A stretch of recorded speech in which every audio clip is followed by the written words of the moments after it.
Listeners everywhere, welcome to the Movie Show with Joel and Ryan, the weekly fix for your screen addiction and a trusted source for discussion of all things film and television. Please keep in mind that for the purposes of this podcast, Joel and Ryan are not acting as journalists, but rather fellow moving picture enthusiasts. All of their opinions should be taken as such. Also, please be warned that while Joel and Ryan may seem like petulant children, they are, in fact, adults who may occasionally use adult language. While they promise to bleep out all the worst words, it's a good bet you will still understand what they were saying. And now, with no further ado, here's Joel and Ryan.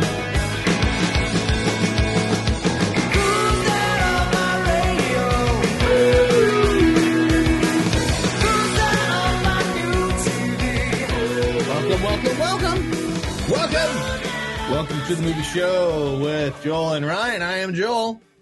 And I'm Ryan.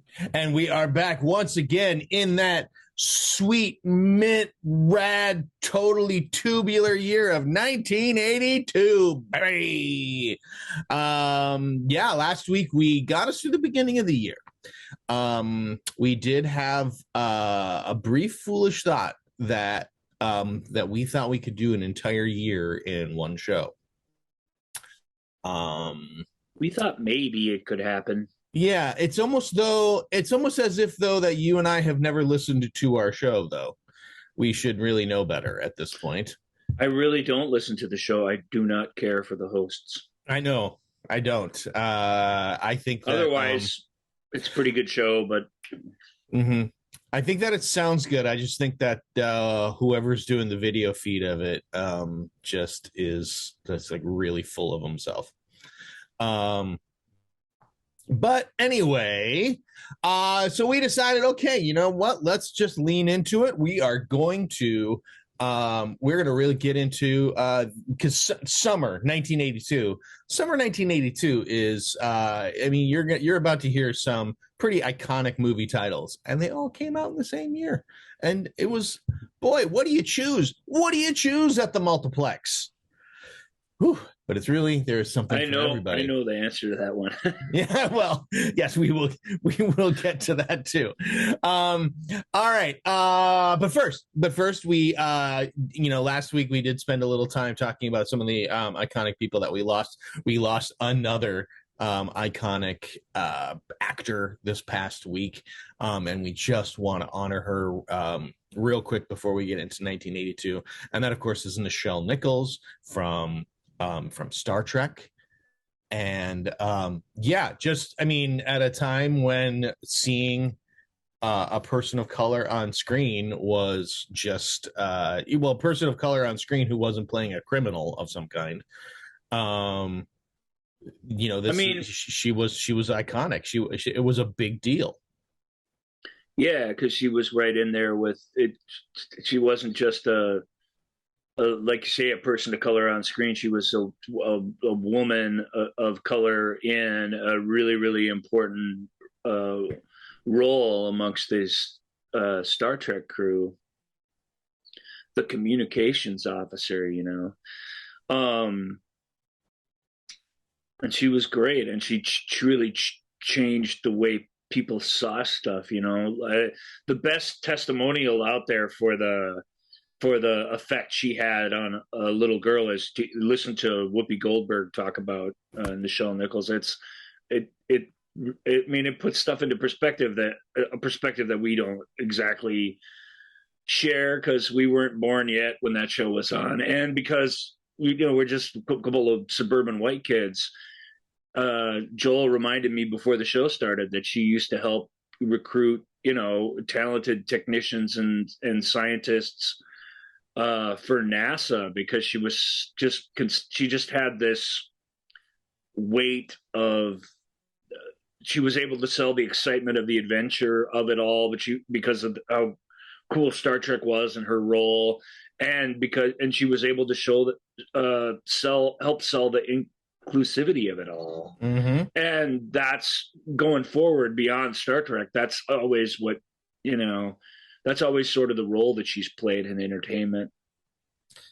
And she's great on that show at moments. Right. It's very, very famously a part of the first interracial kiss ever on television. Yep. That's a big barrier to be there when it breaks down, to be at the center of, and some dumb redneck they got a whole huge letter writing campaign, although most people, which it had the effect on, I think, most audience members, is that they didn't really, it was kind of like it didn't really go over, but some people got upset. But one guy wrote in, he was like, I don't approve of that, but I gotta say, if I was Captain Kirk and I had that lovely lady in my arms, I think I would go for it as well and everything. I don't think I'd be able to control myself. Oh boy. Thanks, man. And it was signed cordially, Senator Strom Thurmond. I mean,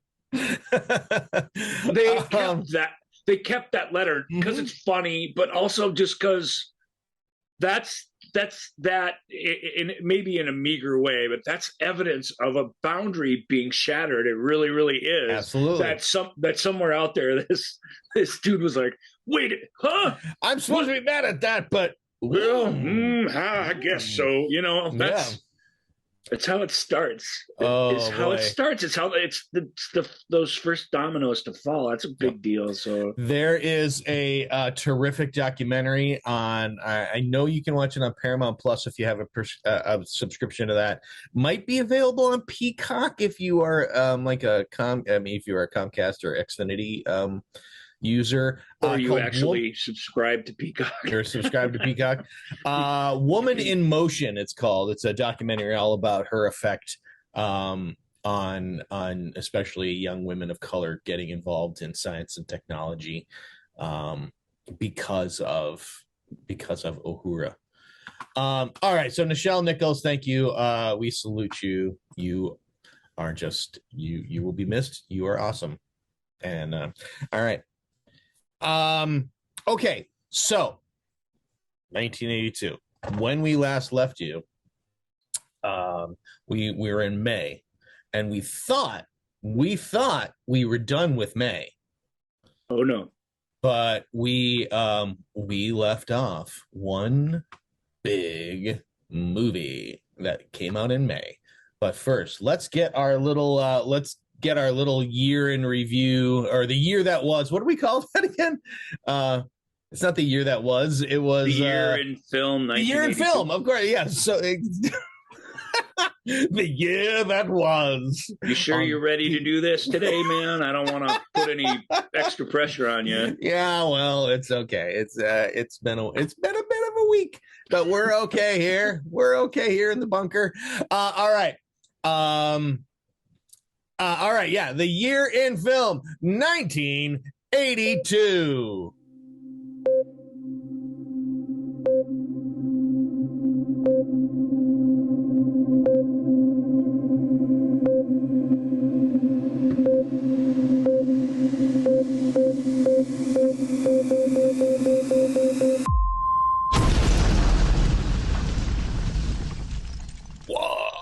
All right. So in May, we thought we initially teased you thinking we were going to end with Dead Men Don't Wear Plaid, but there was also a movie that came out in May on that same week, starring, really to officially start the summer. Yeah, and it was the third installment of the Rocky franchise, Rocky 3. Dun dun dun dun. Dun, dun, dun, dun, dun, dun. That's my Eye of the Tiger. I remember vividly how the Bill Conti Orchestra just butchered that song at the Oscars that year. Yeah. It's like, hey, everybody, climb into the elevator. It literally started the show, that tune, and it starts. Some dude down there in the pit orchestra's playing the guitar, and it sounds about right. And then what's going on? All the other people who sang stuff for that, like Stephen Bishop was there and stuff. And it's like, what? What? Couldn't you get? I guess Survivor was out on tour or something. But I feel like they would have flown somewhere to do that if they'd have been asked. Yeah, you'd think. Maybe Bill was just maybe he was trying to do a subtle sabotage because they weren't playing his Rocky theme. And is he the guy who does the Rocky theme? Yeah. And maybe I'm besmirching him incorrectly. Maybe it was somebody else. I believe it was Bill Conti and his orchestra that did the. Well, the yeah, Bill Conti ran the Academy Orchestra forever. But yeah, so Rocky 3. Gone are the days of the young upstart Rocky who's just trying to survive and just trying to find a challenge, and he's a punk, he's a nothing, whatever. So at the end of Rocky 2, Rocky got to standing on his feet faster than Apollo Creed, who never. Rocky's such a good movie, and one of the great things about it is that he doesn't win at the end. Right. He's left standing, but that's spoiler for Rocky 76 if you haven't seen it. But that's enough. He went toe to toe with the champion of the world in this sort of exhibition. Even if he'd have won, he wouldn't have gotten, or I guess that was the premise, right? He was giving a random person a shot at the heavyweight title, essentially. Yeah. So he would have walked home, heavyweight champion of the world, which is a big deal. Obviously in boxing, it's the biggest deal. And although when you look at it, I don't know that either Stallone or Carl Weathers are heavyweights necessarily. Right. They're somewhere in between, but that's not the point. It's just cool that he doesn't win. And Rocky 2 starts the moment the match is over. They're both being rolled into the hospital basically for all the cuts and slashes and how badly beat up they've been. And that's such a great opening. Rocky 2 really is the Jaws 2 of the Rocky series. It's let's do Rocky again. But it falls down a little bit because it really is let's do it again, except let's finally have him win, and let's kind of let's dispatch a lot of the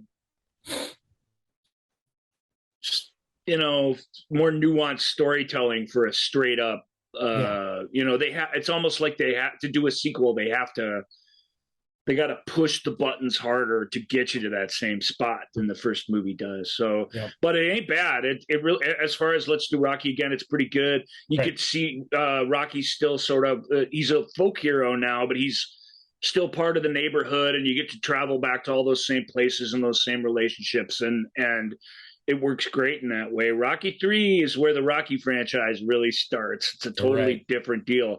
He is the heavyweight champion of the world. Every time he fights, he gets, $2.5 million or whatever the deal was back in the early 80s. So they have this big, they have this big montage in it of all these weird fights, the exhibition matches and things he's doing. And, and then some kid from the street, some angry kid with a point to prove, appears on the scene. Clubber Lang, right? Played by Mr. T. Mr. T's correct. Mr. T's best ever role I'm not sure what the drop off is between this and the A-Team, but it's big. It's big before you get to his next best role. He's really, really good in this. I mean, we all can see him coming from miles away. And the fact that our hero kind of doesn't is kind of amazing. But the whole, and the team up nature of Rocky 3, just to talk about it substantively, I'm sure we'll do Rocky series someday. Maybe it's getting harder now that there's so many of them, but the cool thing about Rocky 3 is that he loses. He gets the crap kicked out of him because he's lost whatever that is, that fire, that little passion that you've got to have to really get into a fight with somebody when somebody else is fighting like mad to take you down. And what's really neat in the film is that it's Apollo and his team. I won't explain fully the reasons why, but it's those guys who ride to the rescue and say, the high life isn't enough, and even Apollo demonstrates that in the earlier films. Yeah, he's got the big pool in the backyard and the big mansion in the Hollywood Hills, but he's he is on fire as a fighter, Apollo. He always is. We never see him otherwise. And that's the lesson that they teach him, that if he's going to come back for this rematch, if he's even going to have a chance against this killer, he's got to get back the eye of the tiger, they call it. And that's where the name of the song comes. And that's sort of the lesson of the movie. Don't forget yourself, don't forget where you came from. And it works pretty good. Glover's a absolutely worthy adversary. Rocky's journey into the world of Apollo's upbringing brings a lot of interesting diversity and a lot of glimpse into a culture that even Rock, even though he's from a pretty diverse town, really doesn't know much about and stuff. And that helps fuel him and fire him up to go back and win. And I guess the stuff happening with everybody else isn't so great. Rocky 3 iconically ends with Apollo and Rocky on their own in a quiet gym in the middle of the night, going at it to see, trying to settle who is the toughest, to break the tie. Essentially, Carl Weathers is really good in that, because he does play that I lost by 1 second. 1 second. Yeah. He still hasn't really. Yeah. He's Rocky's, angel on his shoulder in this film, and yet he still hasn't given up on the fact that he's probably still better, and that's, I can say that's sort of the lesson of the thing. It's a really, really enjoyable movie. It's a really great bridge between the 70s, down to earth sort of improvisational, like street drama that the early Rocky movies are, and the big giant Hollywood blockbusters that Rocky 4 and Rocky 5 are. It bridges the gap really, really nicely. And I Had the Tiger on the radio. And it's one of those songs where I guess I don't know how you feel about it now. Maybe you hated it back then, but it's one of those songs that in the summer of 82, when it came on the radio, like, you were never sad to hear it start playing. Right. It was, you always like, oh yeah, it really did.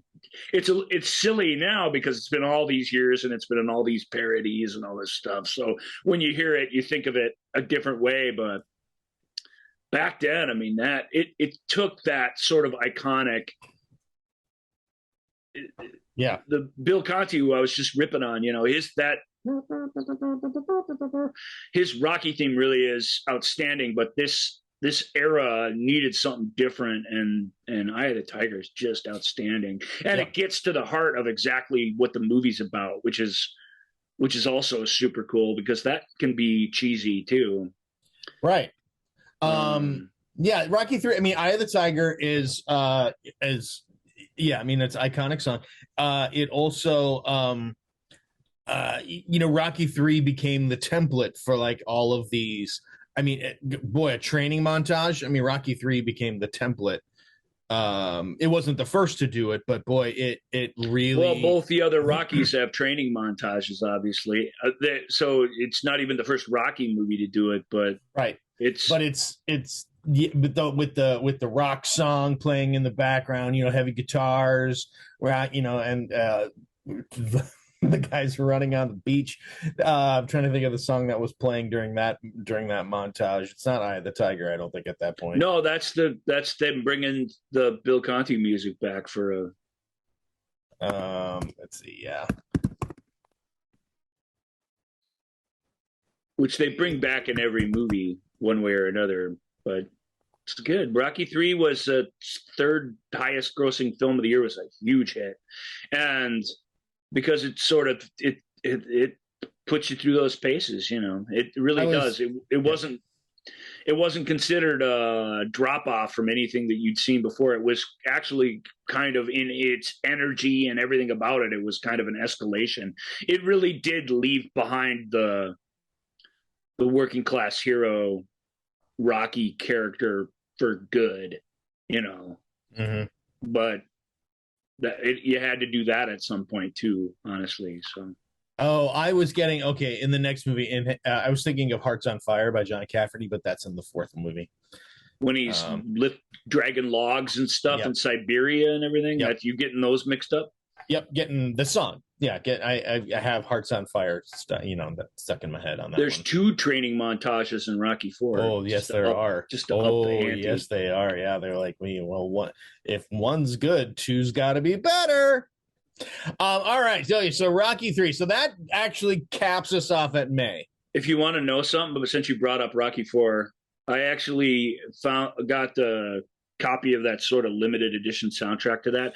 Rocky IV had a very hugely high selling soundtrack. Rocky IV is essentially 8 music videos strung together. It's from a storytelling standpoint, it's nowhere near as good as Rocky III. But from a Rocky as now a cinematic superhero standpoint, it's the top of the mountain to reference the training montage. But I actually tracked down the extended version of that soundtrack, which has the extended version of the score that comes at the end of Hearts on Fire, and I took Hearts on Fire from the old soundtrack album and I upped the gain so that they matched, and I edited them together so that they actually play like they do in the movie, except better than in the movie, because you get the whole. In the movie, you only get like half of Hearts on Fire, like skips the middle part. So you get the whole thing followed by the big ending, which is the awesomest thing ever. Double shot, Rocky IV again, always a solid argument. Yep, which is what when Ryan goes out on his runs and he's lifting people up on the little wagon, and and he's hauling logs and he's chopping logs. That's what's playing. If you ever are wondering what's playing on his Walkman, because it doesn't get much better than that. Yeah, not many people know this, but Ryan still plays all his music on a Walkman. I do have multiple Walkmans to choose from here.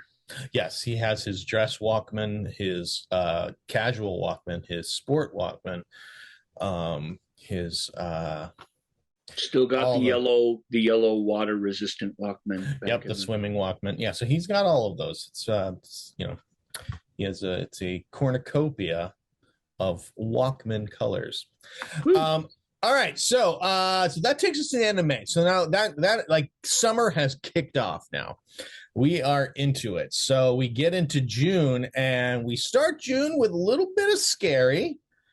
But we're going to talk more about some of the other, scary horror movies that come out later, or that come out. Yeah, there's a couple sprinkled throughout because they were important, and then there's all the rest of them all sort of gathered at Halloween.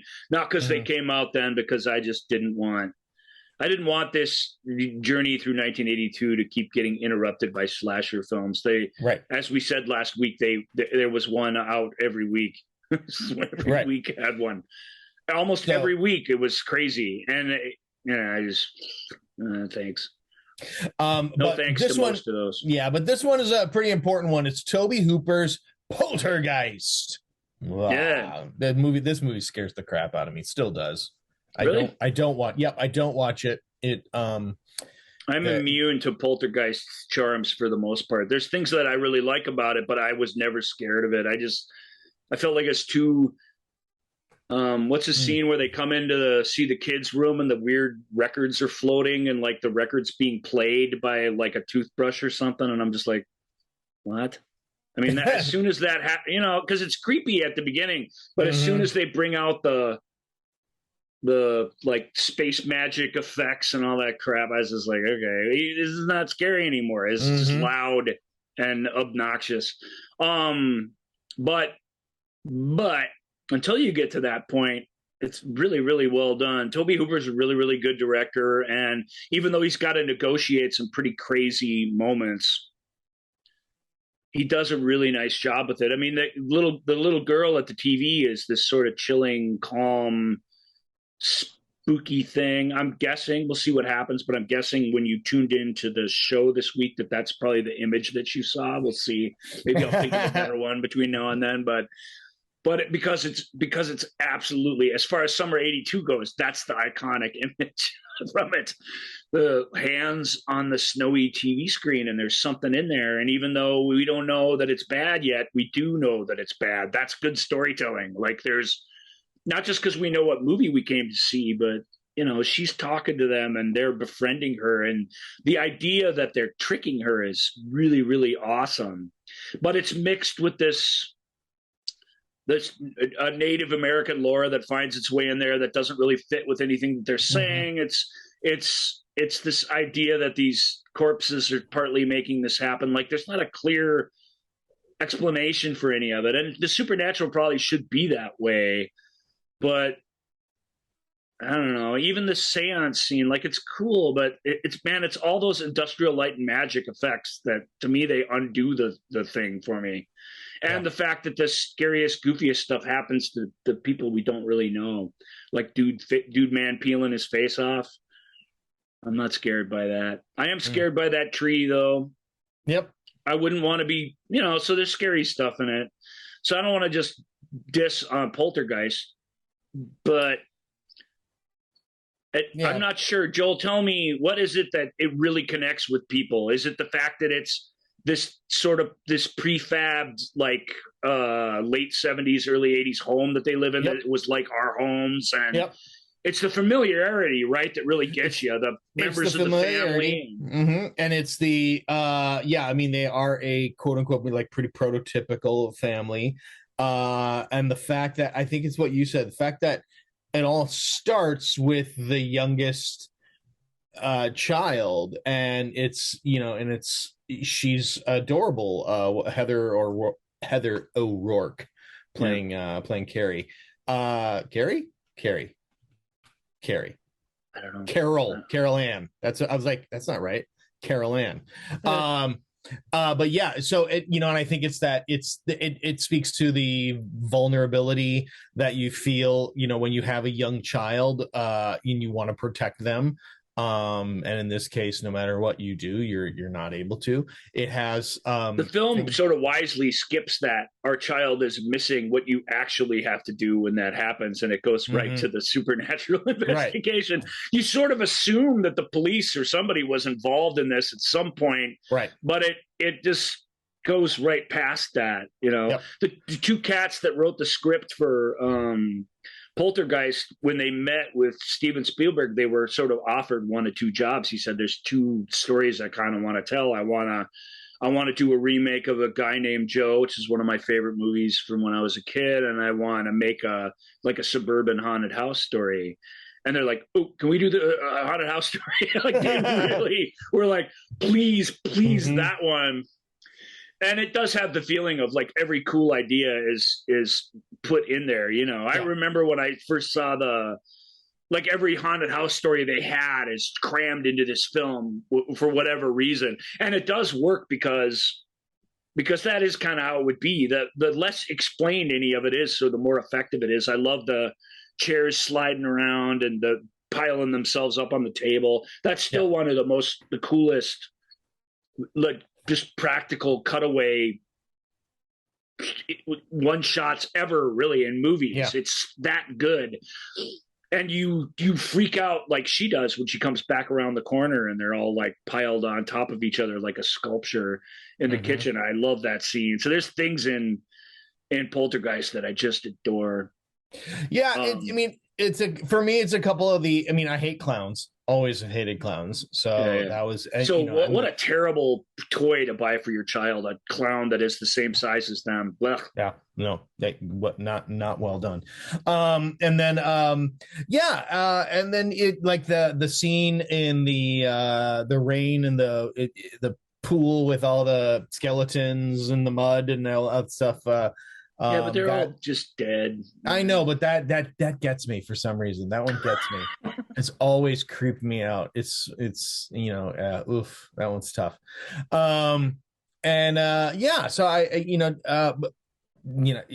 Poltergeist, and it really kind of, and again, we had never really heard, we've had ghost stories, we've had haunted house stories and things like that. But it's always the old creepy house down the street. There really is tons of mileage that they get out of this, that it's just anybody's house with a TV and a refrigerator and all the stuff that is all familiar.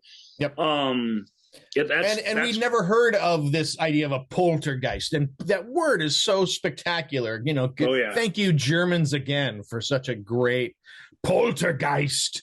Oh, you nailed it, Germans. Way to go, Germany. It's a fantastic word. And it's all, I guess that became something of a franchise to some degree, but it's all that movie's own. You can't do it again. You can't even really say that word again without thinking of this movie. And if that's not like a testament to how successful something was, then nothing is. It's a word that was something, and now it's that film. Period. And then when you want to like up the, and I mean this with all respect, and she is great, but when you want to up the weird factor even more, you bring in Zelda Rubinstein playing a weird character. Or Zelda. Zelda he hated making Poltergeist because I'm sure that whole sequence was the time when Spielberg was on set with them, and he kept giving her contrary notes and acting direction to what Toby was telling her. And she absolutely had a meltdown on set and said, we can only have one director here. And Spielberg had to back off basically because he wasn't the director of the movie. He needed to be reminded of that a couple of times throughout. He's still given, I think, 96% of the credit for Poltergeist, Right. To say he didn't direct it is accurate because he didn't. He wasn't even there for most of it.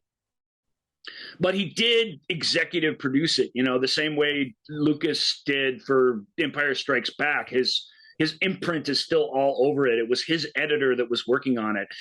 He had a whole different editing team working on E.T. across town, but he made sure that Michael Kahn was doing Poltergeist because they had the shorthand and he could be very, very involved in the editing. And he had control of all the post-production and he supervised the effects. So to say Spielberg didn't do a lot of the directorial responsibilities for Poltergeist would be incorrect.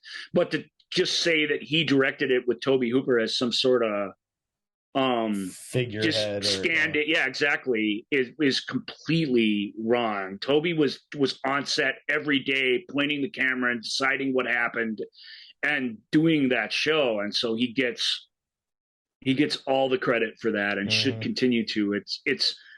I don't know how a legend like that spreads because it's so. If you ever worked on a movie, it's so impossible that the legend could be the case without literally hundreds of people knowing. Yeah. And you can't get anybody who worked on that movie to say that Toby didn't direct it because he did. Right. So I'm not a giant Poltergeist fan, although I do really, really like it. I do watch it once a year. I do treat it like a big summer movie and not like a spooky Halloween horror movie. So I watch it like this time of year. Yeah. So I dig it, but what I really want to impress upon people is that Tobe Hooper directed that film. Make no mistake about it. In every way you think of, maybe he didn't in some of the ways you don't think of, but in every way you think of, he absolutely did. Yeah. And when it came time for the actors to pick who their director should be, they picked him. Right. Because he was directing the movie, So Zelda's freak out was at the heart of that. Yeah. I want to do a quick plug. There's a great new docuseries on Disney Plus called Light and Magic, all about the early days of ILM. And they talk about after while they were trying to get while they were waiting to do Empire Strikes Back, Lucas essentially like tried to find, he was like, if any of my friends ask you to do some special effects work, do it, because he was just trying to find ways to keep everybody employed in that, in the building, and keep them together, because he knew he had Empire coming down, and Poltergeist was one of the films where ILM, they just shopped it out to ILM to let them do it. It was kind of the early part of ILM becoming its own production, Some of the effects, even the whiz bang, like, I don't know what to call it, the weird glowy magical spirit effects or whatever the hell those are, all those little balls of light and stuff wishing around the room. Those actually look pretty fantastic to me, even though I think they undermine the horror to a certain degree. I think they really are awesome. I think some of the effects that they did in it are corny and they don't work. the floating kids crap in the room is a terrible effect. It looks awful. It looked bad in 1982. It looks bad. It looks even worse now, and more to the point because it's not scary. It's just weird. It's funny. There's a weird visual gags built into it that don't help. So there's this everything but the kitchen sink in the movie that is kind of cool. But I think that takes some of it down. If they were on such a good, you need a big ending, so I don't really object to that. I like when they're having that conversation between her and the next world and, run, and they're giving her all mixed messages. Run to the light, run away from the light, run to the light, run away. It's like, what the hell? Yeah. There's this great chaos and madness to it all. Because they got to figure out what's going on to the degree that they can. I like all that. I like the old timey spirits from the 1890s or whatever. Yeah. I really wish, although this would have been corny, but I wish one of those guys would have rode by on one of those bikes with the big front wheel. Anytime you can get into your movie, you should do it. What's more 1890s than that? He could have had a bowler hat on. Better that, it could have been two twins on two identical bikes racing each other. That would have been hilarious. Yeah. Hey, why not go for it? But that's the deal with Poltergeist. Yep. All right, so it's good. Yep. And on that great way to start the summer. I always thought Poltergeist came out after the other big Amblin Entertainment production of the year, but it didn't, and it's great that it didn't. Yeah. These movies here that came out right here in this early June slot were smart. Right. They were smart. Poltergeist by a week gets in. But the other movie that came out that weekend was another beloved franchise. We just mentioned her, Nichelle Nichols, in arguably the best of the Star Trek movies, Star Trek II, The Wrath of God. Star Trek 2 is so awesome. I don't know. It's Poltergeist. We could do a whole show on that. I think Michael would want to do it with us. I think that would balance things out because I don't love it. I really do sort of pick it apart. It's moments, even though it's much, much greater than the sum of its parts. The big ending with the house getting sucked into the earth and them going to the hotel and shoving the TV out the door. What a fantastic last shot of the film. So Poltergeist is pretty great. Same weekend, sort of counter programming, although they were both BG movies. There was no PG-13 yet, but they're both essentially PG-13 movies. Yeah. Star Trek was great. Star Trek II, The Wrath of Khan is fantastic. It's like we would treat it like a reboot today. You know what I mean? And they weren't rebooting it because they had any problems with the first movie, which was a decent sized hit back in the Christmas of '79.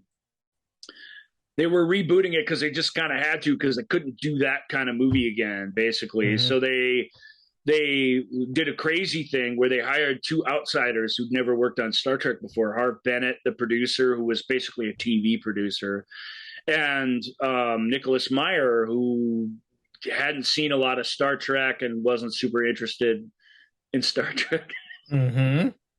But what Nick did that was great, because they had these like 5 scripts, so they gave them all to Meyer when he came on board, and they were like, well, I don't know, pick one or whatever. And he sat down with Bennett, and what they did, and why a huge reason this movie's so good is they read all the scripts that were available for Star Trek II, and they took everything they liked from each one and mushed it all together into one movie. And Star Trek II really is one of those films that has all the great big ideas, all the great little ideas, and every scene counts on multiple levels throughout. And so even though it's not the big ornate, like we trying to be 2001, except with the old Star Trek crew, like Star Trek the Motion Picture was, it's got half the budget, but it really gets down to those tough decisions at the captain's chair, why they're made, the big philosophy of science, and it absolutely fantastic, pulled from way back in the earliest parts of the show, villain played by a guy who at this point in his career, Ricardo Montalban, had essentially become like a TV, like a commercial pitchman, really, because after Fantasy Island, what was he really going to be? You know what I mean? He came into it. I could tell stories about Star Trek 2 all day. I'm sure when we do our 19 episode Star Trek deep dives, I will do just that. But the one I will tell you is that Ricardo was so excited to be a part of this. He's so into getting his costume and stuff, and just like loving to be in front of the big Panavision cameras on a big Hollywood movie. It had been years for him as far as that goes. And he just came on like a big ball of thunder in his first scene. And Nick Meyer, who's only directed one other movie that was Time After Time, which was really, really intimate compared to this, kind of didn't really take him aside, but kind of got with him after their first round of going through this. And he goes, you know what I think's really cool? Like, I don't know if you agree, but when like somebody's, really, really kind of mad, but kind of holding it all back, what do you think of that? And Ricardo's response was, "Oh, you are going to direct me. This is good. This is really, really good. I need direction." You know what I mean? Like, he got so excited that he wasn't going to be left to float on his own as the bad guy in this film. And the reality is that Ricardo is in charge of all the scenes that he's in. He's not really in any scenes. I don't want to say any, but he's in hardly any scenes with the rest of the crew. Even when he's talking to his nemesis and our hero, Captain Kirk, it's through a TV screen. Like, they were never on set or part of the same movie, really. They shot two separate movies, the good guys and the bad guys. Yeah. And so Nick says, that relationship with Ricardo was the closest and tightest that I had working on that movie. And he really did want to collaborate in the most desperate way. And by the end of the film, because he starts out and if you watch the scene when Khan shows up, he is cool as a cucumber, but there's rage behind his eyes. It really is exactly that bit of direction that he got. Mm-hmm.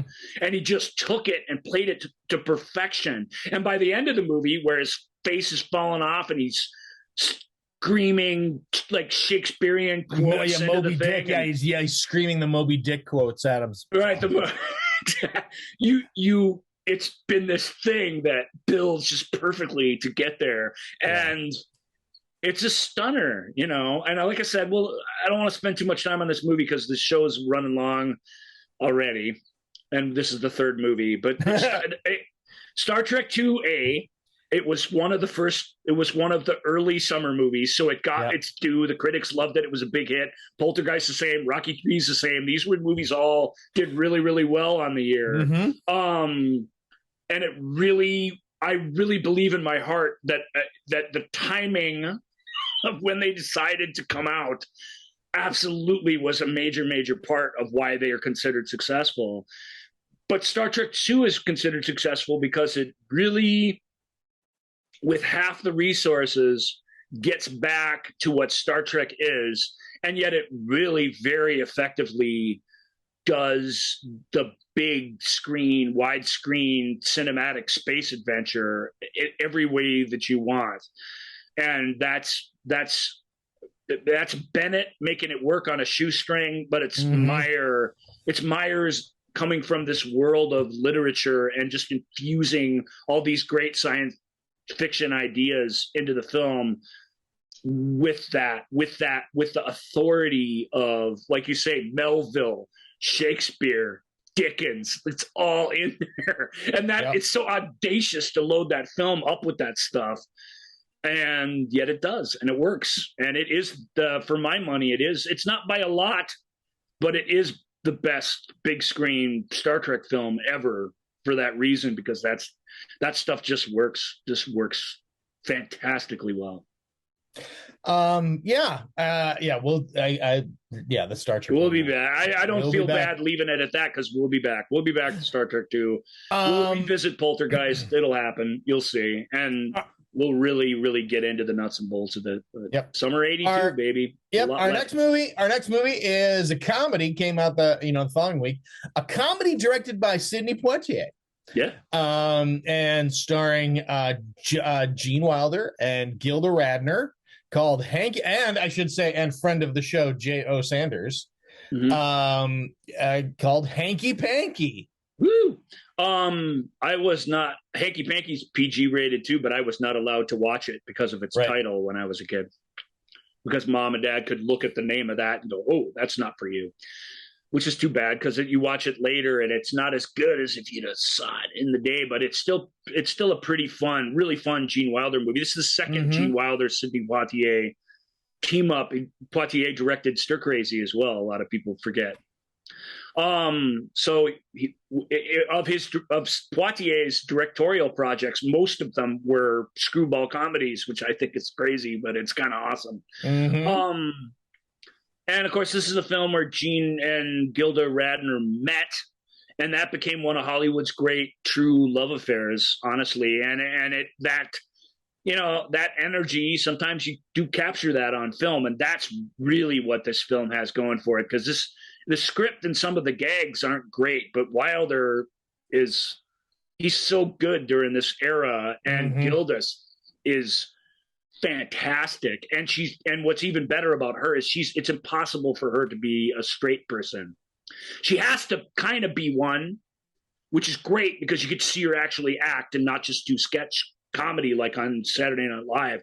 Yeah. But she can't just be that. She just isn't that in life. So the performance you get out of her is fantastic too. And I like Hanky Panky. Read the synopsis so that, because I'm not really going to go into the winding plot of the comedy plot of the thing. The real quick IMDb blurb is: completely innocent man Michael Jordan. That's Michael Jordan. Completely innocent man Michael Jordan is drawn into a web of government secrets when a girl carrying a mysterious package gets into a taxi with him. When she's later murdered, Michael becomes the chief suspect and goes on the run. That's it. And then while he's on the run, he meets Gilda Radner. So I don't want people to think that Gilda Radner is the one who gets killed or anything. It's not. No. Well, we ruined that part for you, but I suppose that's just a synopsis. You know that when you're watching the movie, so it's not really it's trying to capture that it's a comedy, but it's trying to capture that there's danger afoot thing that Silver Streak was so great at. And it does. It's pretty good. It's not as good as Silver Streak, but it's really very good. And if you haven't seen it, if you're a Gene Wilder fan and you haven't seen it, of course you have seen it, but because it was one of his bigger hit films. But it's worthy of a revisit. And also, hey, it's Sidney Poitier as a director. Take a look at what Sidney Poitier is doing behind the camera too, if that interests you. Sure, and like. Poltergeist is it's just some of the fashions and stuff, but it's not a super. It's hard to explain what I'm trying to say here, but it's not a super '80s movie. There's a timelessness to it. The haunted house story, Wrath of Khan obviously isn't, because it's some other world altogether. At the end, Merritt Buttrick comes in at the end with like a sweater tied around his neck, and you're like, oh my god, this guy just walked out of a early 80s country club or whatever. But other than that, in the Star Trek fashions, it's timeless in a way. Hanky Panky is a really awesome trip back to the early 80s in every way. The hair, the locations, the music, all of it. And it's a fun one. It's worth taking, I think. Yeah. All right. Our next film is a little film you may have heard of, directed by Steven Spielberg. Steven Spielberg's E.T. the Extraterrestrial.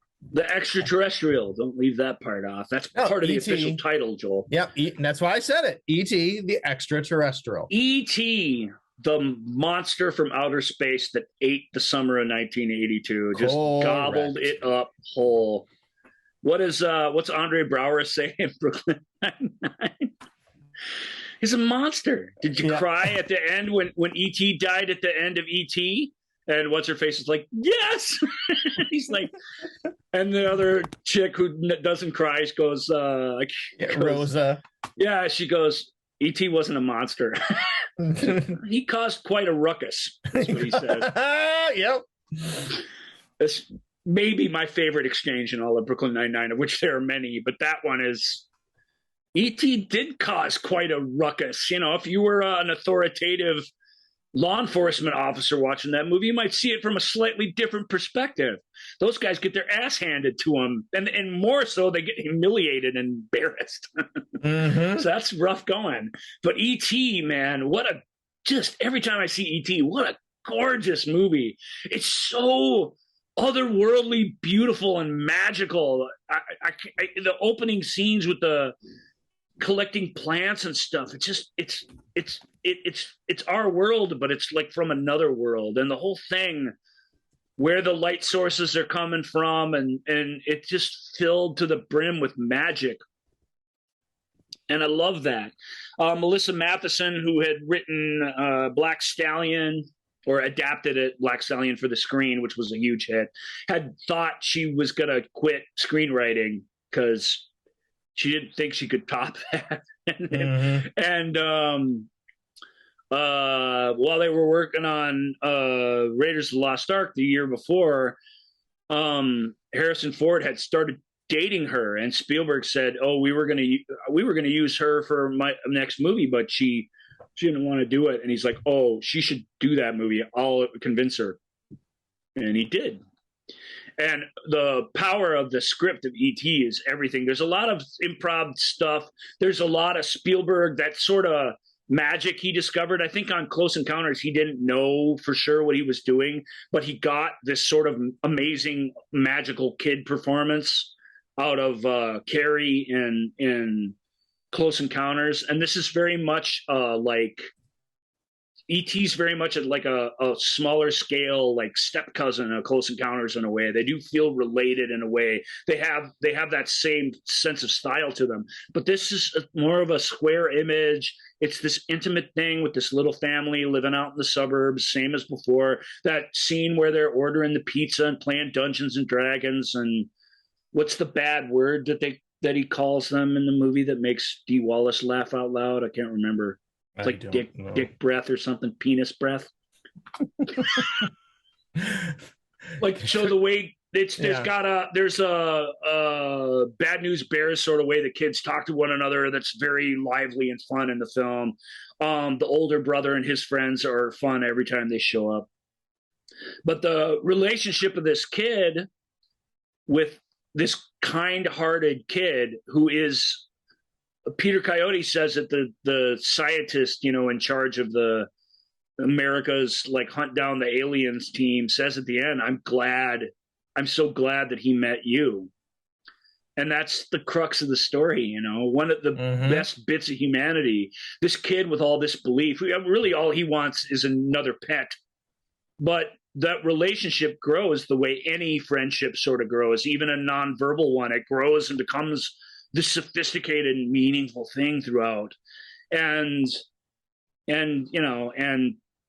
E.T., the life getting drained out of him, we're all just still weep openly at that. And then when the John Williams chase music kicks up at the end, and the bicycle chase is absolutely fantastic. It really is.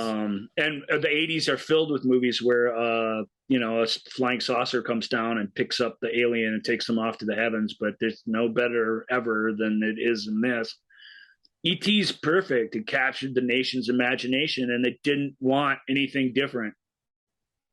And the studios didn't have any other E.T.s on tap.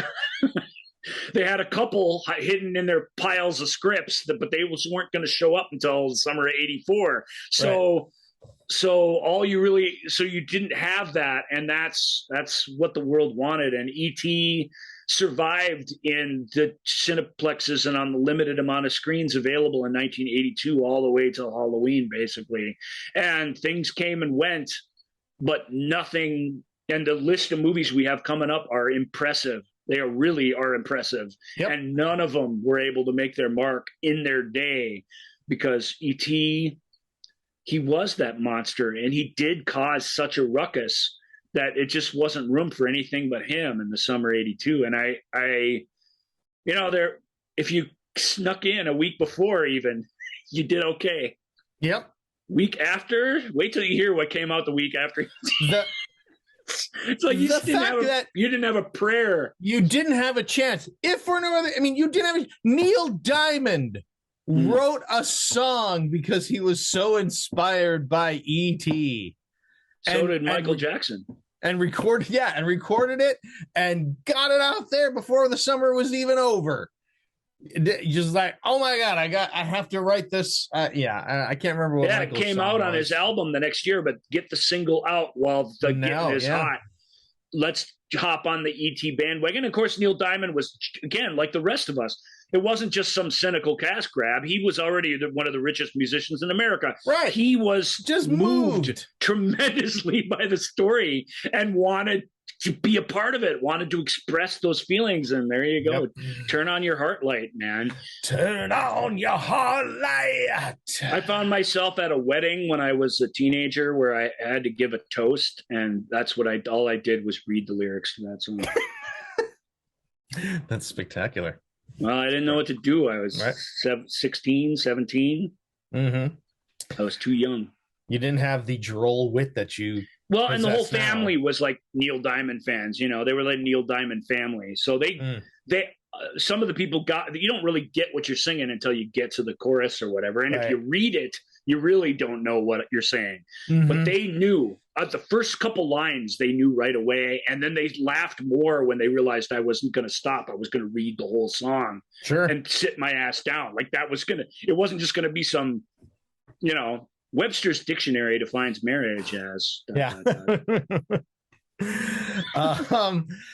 Excuse me. All right. So, there's much more to say on ET, and we'll see. Oh my goodness. Yeah, we're not even touching on it, but y'all know what ET is. That's the thing. You don't have to say anything but hopefully we provided a little bit about what the heart of the thing was. And ET's right. If this is where, at the beginning of the Reagan era, if this is where our entertainment was taking us thematically, then let's go. Yes, absolutely. I mean, this is I can be a little cynical about Poltergeist. I absolutely can't bring myself to about ET. I still am carried away by it to this day. I will say something about it. No, I'll save it for the ET. Yeah, let's save it for the ET one. Save it for the ET deep dive. Yep, coming because we got to get to this next film because this is culturally as important a film, and that of course it's because it's the dawn of the cool rider, and that is heading back to school at Rydell High, Grease 2. All right, now be careful what bad things you say about Grease 2. I know.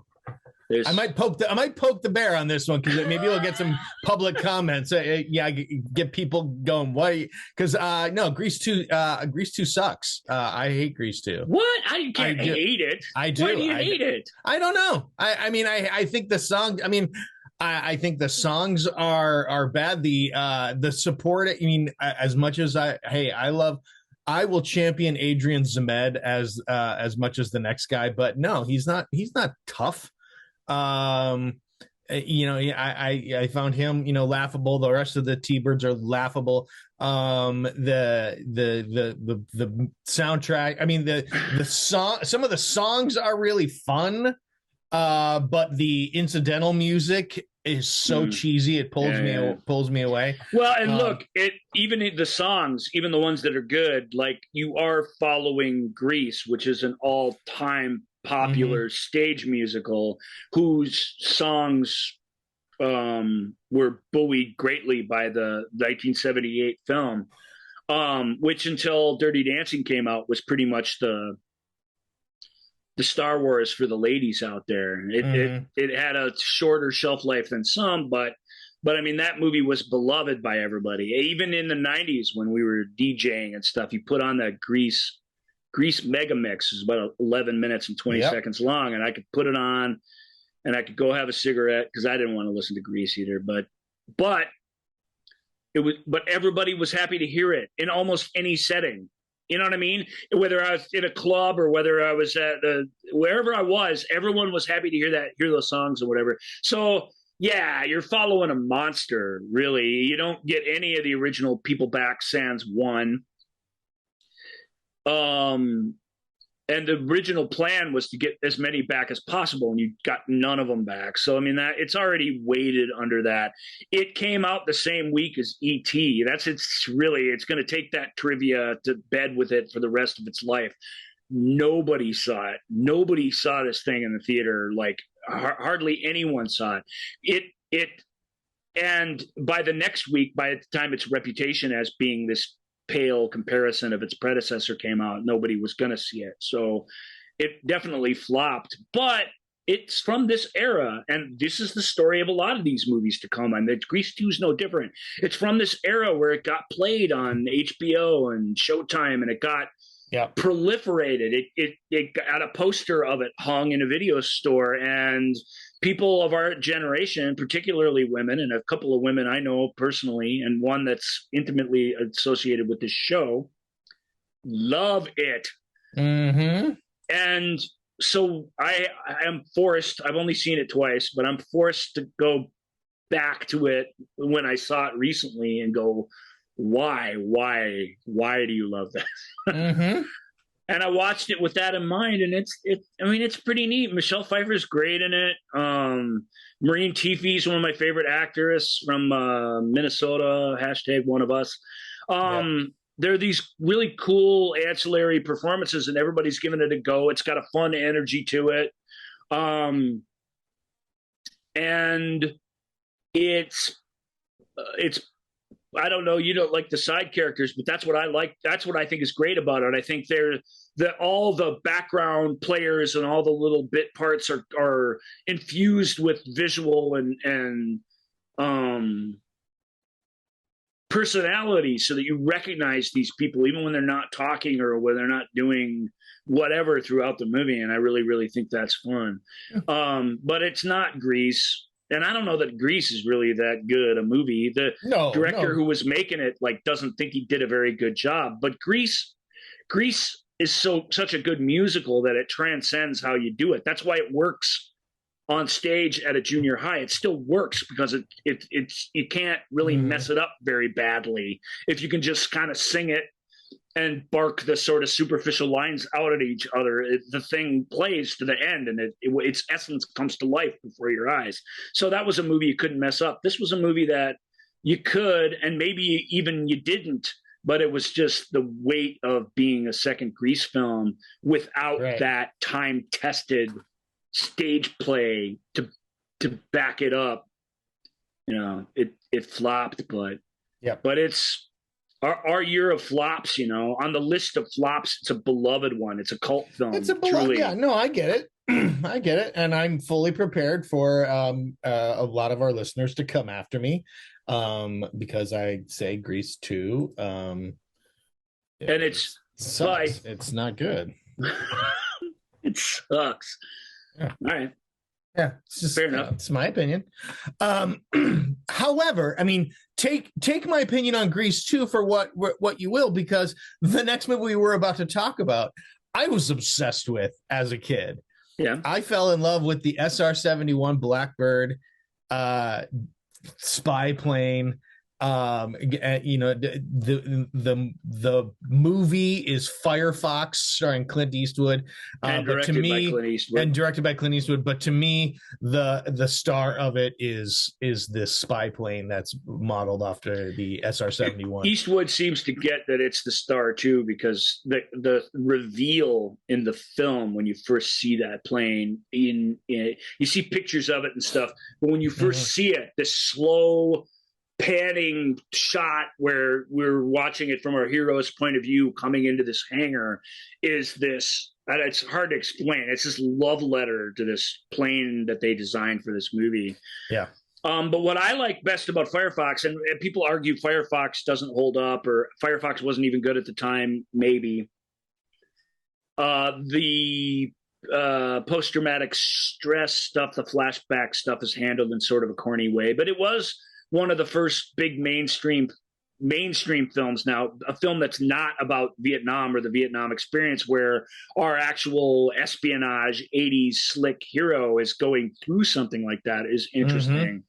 But it's just a great, for a whole hour, it's this great sneaking around behind enemy lines sort of story. There are these two really, really good actors. There's four of them really, but the two I'll mention by name are the one whose name I'm going to forget. Yay. So I effed that all up. Joel, start reading some names that are in Firefox. Freddie Jones. David Huffman. I love Freddie Jones, but no. David Huffman, Warren Clark, Warren Clark. Ooh, hey, that didn't take long. Thank God. Warren Clark's a great British actor who plays a Russian spy who basically gets our hero where he needs to go. And all these Russian spies, they're not spies. That's what's great about them. And that's what makes the story different. They're Russians who are helping it, despite the fact that they love Russia. They're complicated characters. Ronald Lacey plays one. I can't remember the couple, to the scientists working on the ship, but they're great as well. And even when our hero takes off in that plane, sorry, I'm skipping a lot of what's great about Firefox, and heads to the skies, and we got the whole ending, which I still love it. I think it looks great. There's a lot of, it's a little rough on TV when you cut the film in half. So growing up, watching it on videotape, it didn't look that great. But I think when you zoom out and see how they framed these shots and how they did this airplane stuff, really with like Star Wars blue screen effects, there's no actual planes flying around. So it was tricky to do. I think this stuff looks really, really great. And even when it doesn't look great, it supports the story enough. Like the story elements are enough that you get into it. At least I still get into it and buy it. Right. So it's that mix of stuff. And this was an adult thriller. So this film, even though it came out right after E.T., like some of the rest of these, this movie did okay. Eastwood had a built-in audience. They all showed up for it. This film was monetarily and special effectsy, like on a much bigger scale than anything he had done before. So it needed to be a bigger hit to be considered a hit, but it was a big enough hit. And I love Firefox, and I mostly love it because Eastwood cast himself in this perfect role for him, which is this man of little words, a stoic guy who's going through some hell on the inside, but not sharing it with the rest of the world. And because of that, everybody else in the movie gets to be sort of extra charactery, extra flamboyant, and that's the fun of the thing. Even Kenneth Coley, I want to say is the actor's name, also a British actor. He's best known as Admiral Piet in the Star Wars films, but he plays sort of the point man on the Let's Hunt Down the Firefox team who makes all the wrong decisions. But he could have been a clown if that's all he was. These other people surrounding him, they bring in another pilot. They bring in all these people that feel like these well-rounded, lived-in characters. And yeah, that's the minimal the movie should be doing. But at this time and going forward, movies didn't bother with that. They wanted to just have it be silly and have the stakes feel low and fun, and this movie never does that. His mission it is impossible, and they earned that it comes off in the end, and that's the satisfying thing about Firefox. If you're not an Eastwood fan, it's hard to imagine you'll be able to get through it. So there's that. But if you like him a lot and somehow skip Firefox, because of its sort of failed blockbustery reputation, you should revisit it.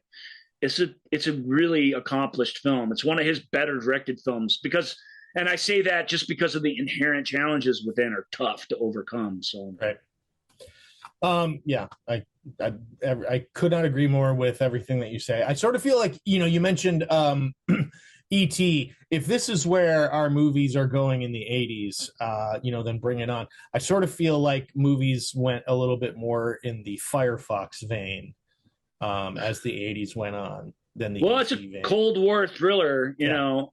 It is. It very much is. It's kind of the Cold War thriller, until you get to something like Hunt for Red October. But it's very Hunt for Red October-ish. It doesn't have the big fun ensemble that film has, but it has that same awesome energy to it. Yep. The Ruskies are trying to start World War III, and we got to stop them. We got to even the playing field, and that's high stakes.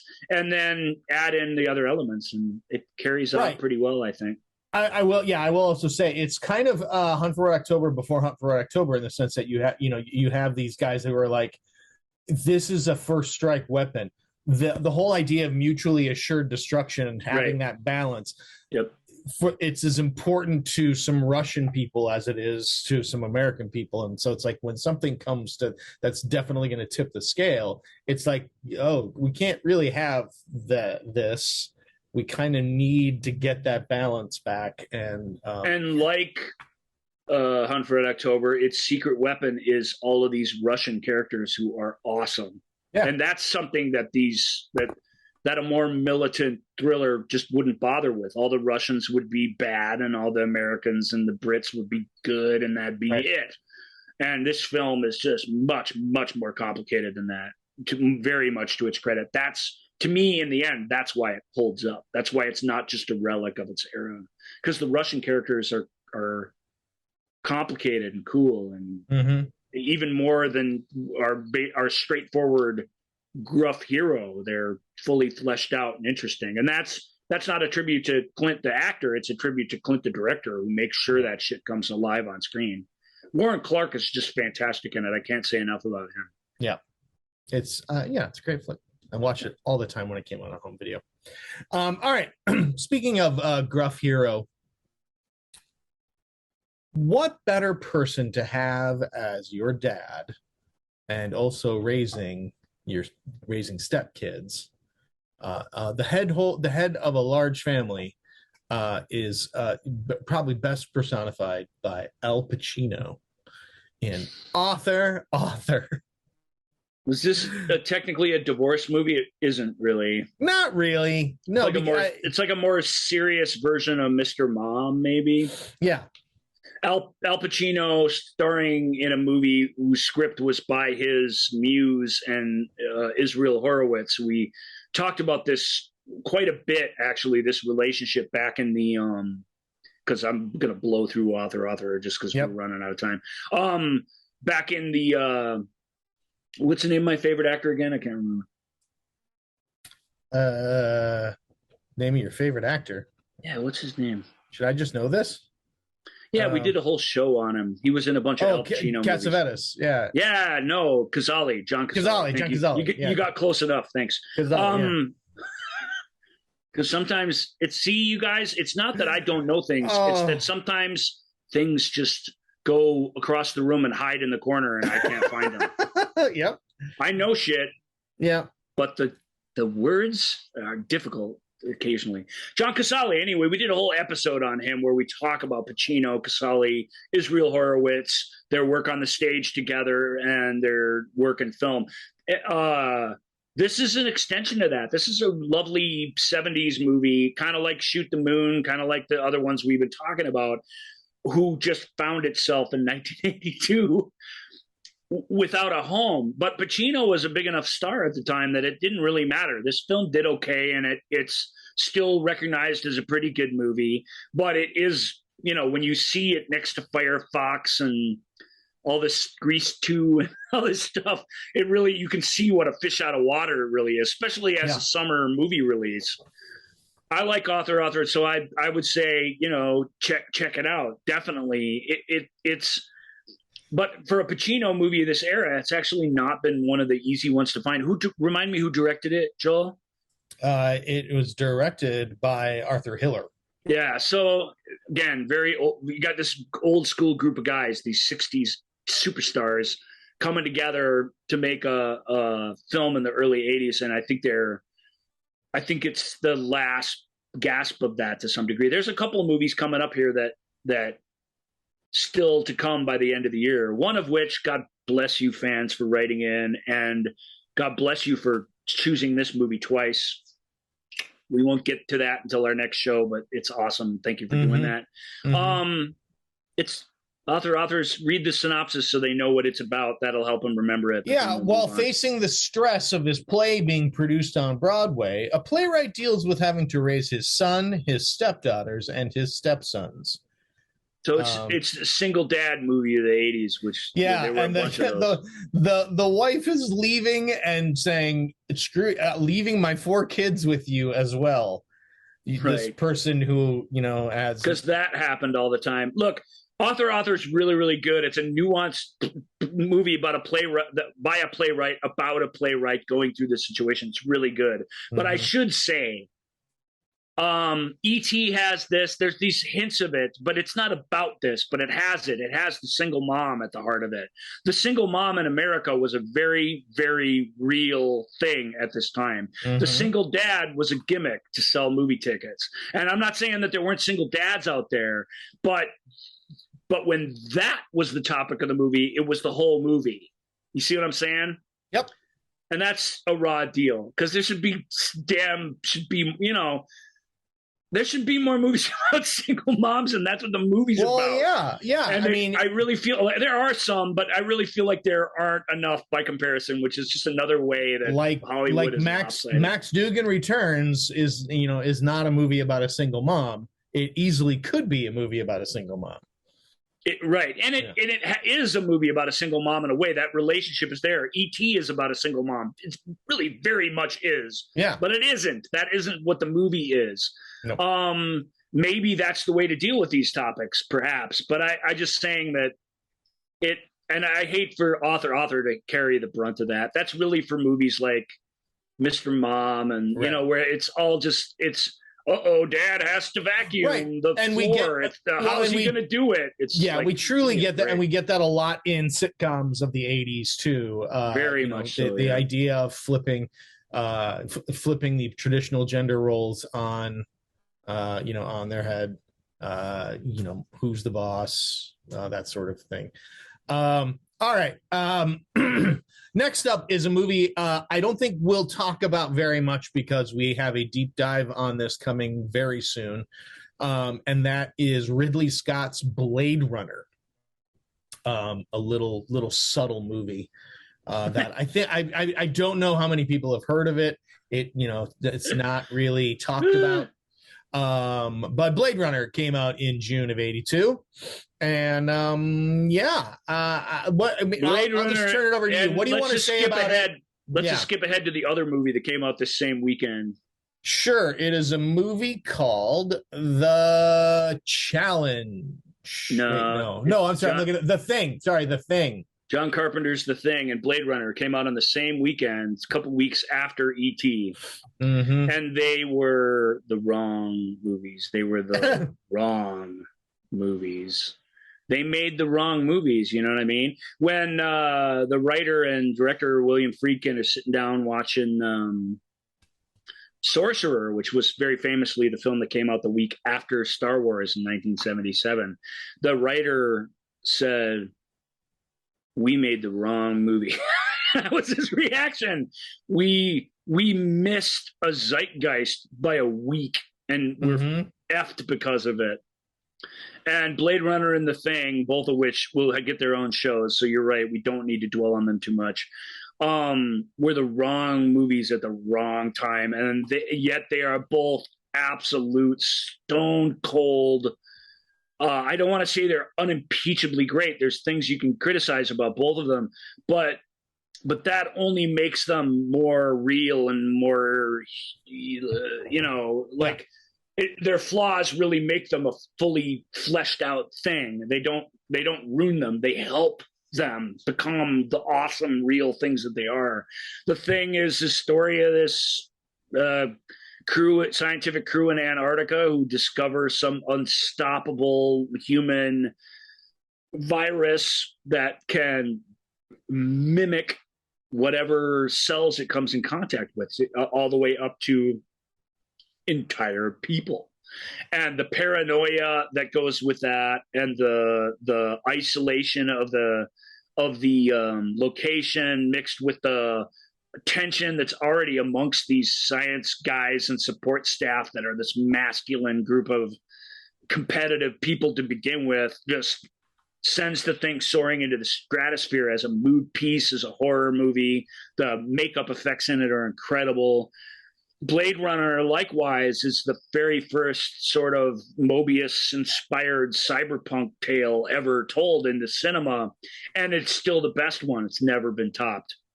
Mm-hmm. Unless, Joel, do you think Johnny Mnemonic is better? Or I do not. Just making sure. No, it's a fair question. These two haters, but I do not. Yeah, it's visually stunning movie. It's audibly a stunning movie. Like what you see, what you hear, what you experience. Whereas The Thing is this tight, intimate, spooky, paranoid, claustrophobic thing. Blade Runner is this massive, expansive, larger than life and yet run down and frightening world of the future where all these magical, nightmarish things exist. And yet it tells this quintessential, like all great Philip K. Dick stories, which Blade Runner is based on, it tells this quintessential, what are we? Who are we anyway?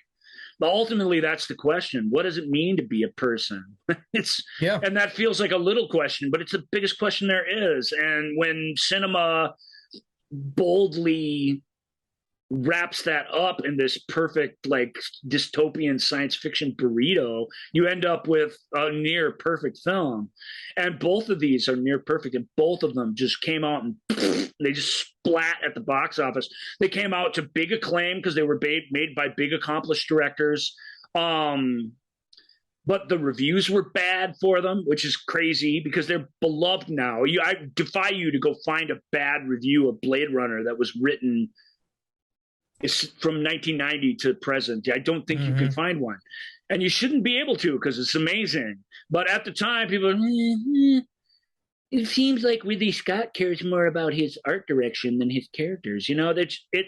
And to be fair to Blade Runner, I didn't really love it when I first saw it. I was hypnotized by it, but I didn't really love it because it didn't really get it. It's one of those films that takes time to live with and to decode and to figure out. It is that deep. It might even be that deep by accident, but whatever the case, it is that deep. It's worthy of extreme meditation as any Kubrick film ever made. So Blade Runner is amazing, but it fell down, went boom. And The Thing, which was a much more modest movie, but also just the wrong movie, man. These ultra-violent, adult-themed science fiction adventures were exactly the wrong thing. They were the anti-E.T. Nobody wanted the anti-E.T. Nobody. E.T. was so good that whoever you were into it. All right. It wasn't like, oh, can we please get a movie with blah, blah, blah. There were some people, they went to see Author, and they're like, thank God, a movie that's not about aliens. But Blade Runner, that wasn't going to impress those people. So it ultimately impressed nobody. Both of them, hard R-rated adult science fiction mystery horror tales, and both went nowhere. And yet both are as good a things as there's ever been in those categories. On the flip side of hard R sci-fi, we get our first our first G-rated movie. I think it's the first G-rated movie of the summer. Let's just say it is. Yeah, I think it is. I think that's right. Oh, and it kicks off July, so we have moved into the sultry month of July, and you got to get your kids out of the heat. We're only 1 month into the summer. My goodness, I'll have to pick up the pace. We will be fine because we'll pick up the pace on a lot of these because July isn't as July good. Is not June. June of 1982. Wow. Yeah, buckle up because that's a big time month. But kicking off July is one of my favorite animated movies of all time. A movie that I watched over and over and over and over again, and just loved it from the beautiful mind of Don Bluth back when Don Bluth would animate films to compete with Disney. It is The Secret of Nim. Well, it's not really from Don Bluth's mind. It's based on a really, really good short story. Yeah, where Miss Frisbee and the Rats of Nim. Yeah, and I had had the unfortunate coincidence that I hadn't read it. I had it read to me, thus was my age at the time. But I had it read to me, that story, before I saw the movie. And when I went to see the movie, I was like, where is it? Where's the thing that they read to me that was so awesome? It's not here. It's told in flashback for about 3 minutes in the movie. It's the story that it's based on. And I was just, I was so devastated by that for years I really didn't like Secret of Nim. But it is really good. I mean, it's a really, really good Don Bluth film. Matter of fact, if you take the Don Bluth films, American Tail, this one, what's Anastasia's, the kind of the last one, and you just look at all his work throughout. And through this era, they're all better than the Disney films until you get to the Ashman Menken musicals, The Little Mermaid and Beauty and the Beast and such. He was the one making the great animated movies. He used to be a Disney employee, and when he left, he took the magic with him to some degree, I think. There was still a couple good ones in and about. We found out that Fox and the Hound was an 80s movie. I had no idea. Or late 70s? I didn't know. No, it was 80s. Yeah, it was 80s. Rescuers was late 70s. That's fantastic. So I don't want to say that Disney movies sucked or anything. That's not true. But Bluth is awesome. And Secret of Nim is such a cool... It's a perfect 80s tale. You know, it really is. I don't know. The story elements are just so magical and cool. And if you had to do a story about talking animals, their problem that they're going through seems like a simple problem that mice would actually have. And yet what they've got to do, it's an insurmountable problem if you're a mouse. That's really cool storytelling somehow, I think. That's the premise of the story, which is great. I think what you miss is sort of the origin story of these super intelligent rats. And I think their human sophistication is replaced with magic. You know, it's okay, but it's not the same to me. But why do you love Secret of Nim? I was waiting for this question. I knew that this was coming. Well, the way you started it out and introduced it, I feel like I know, ask. And I do. I love it. I absolutely love it. I think ultimately, what I love about it is it as a kid watching it, it trusted that I was going to be okay being scared. And it's dark. It is a dark film. I mean, there are elements of, you know, they have a comic relief. Dom DeLuise is in it, you know, I get, but the movie is going to scare the crap out of you. It wants to. And I think I appreciated that. There is a real threat element to it. Even what's the name of the guardian rat? The Jason? Or am I remembering that right? With the glowing eyes. Yeah. Let's see. No. What? See. There's Justin. Either way, he's a good guy and he scares you.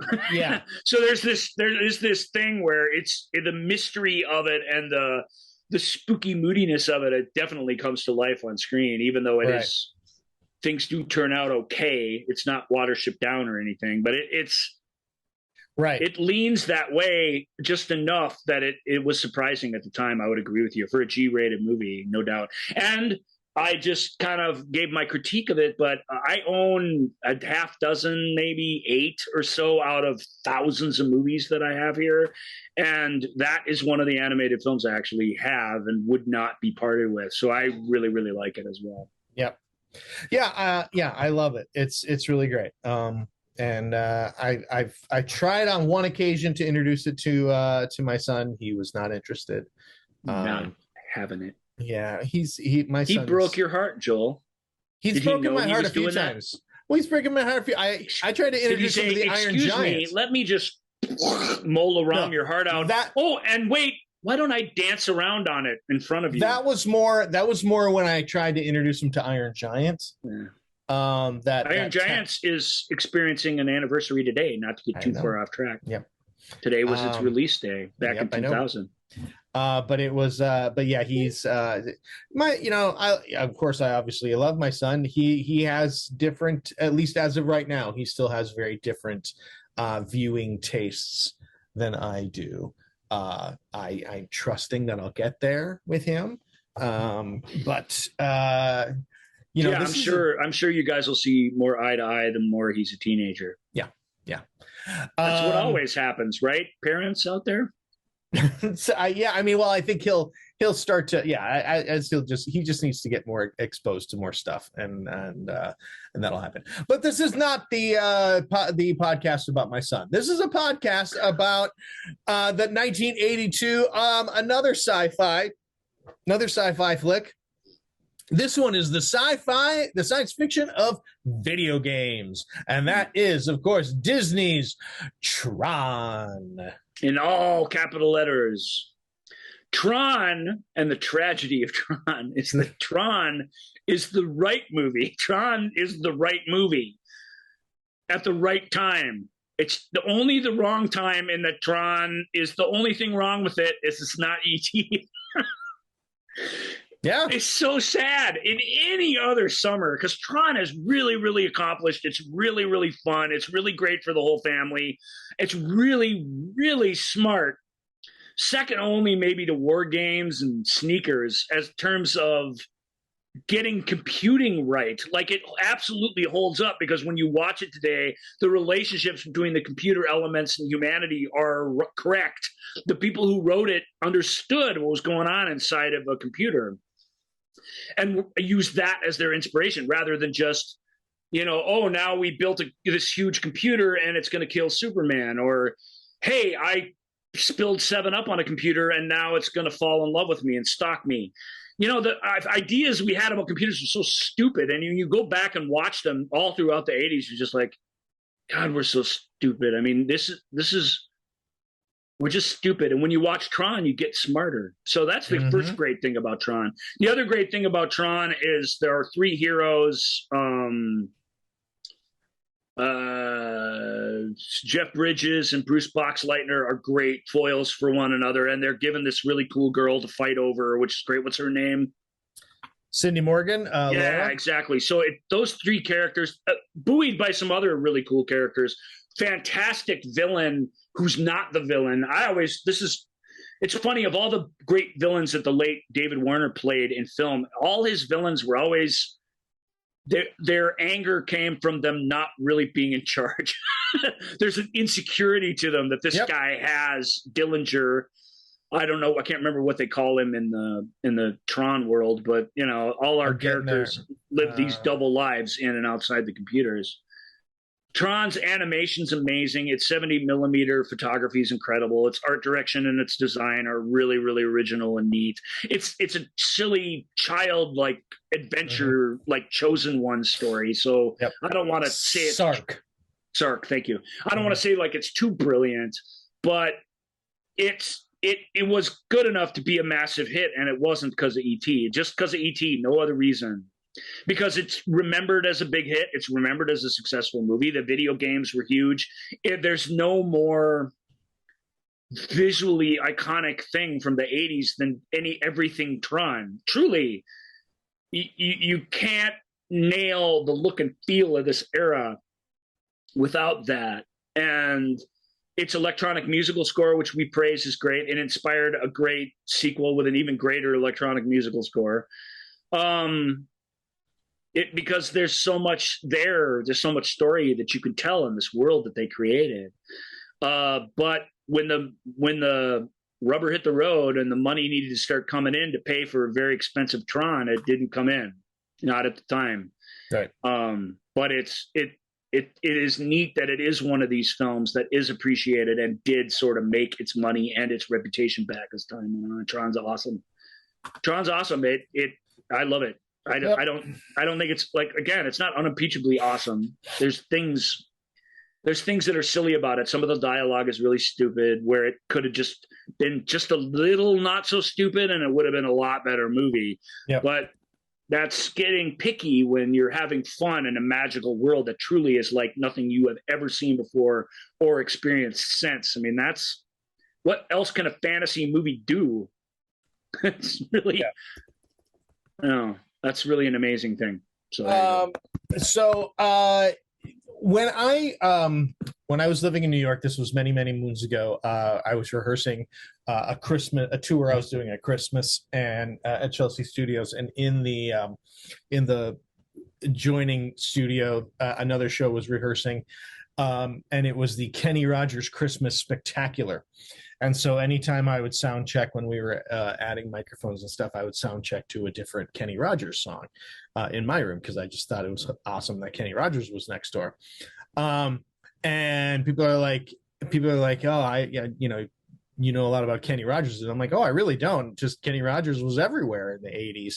I said, Kenny Rogers played a race car driver in a movie with like 6 orphan, and he had like orphaned kids that he had to take care of. And they're like, what? And I'm like, oh yeah, it's a movie called Six Pack. We can't spend much time on Six Pack. We already talked about it in depth the way we would here back in I saw it on HBO show. Yep. So it's there. It's had its due here. So I may have used the same introduction to Six Pack. I don't think so. I think the introduction to Six Pack was my turning 10 birthday movie. Oh, sure. My choices at the time on September 1st were E.T. or Six Pack. That was it. Six Pack was at the cheap theater. E.T. was still on every screen in everywhere. Right. And I'd seen E.T. 4 times already.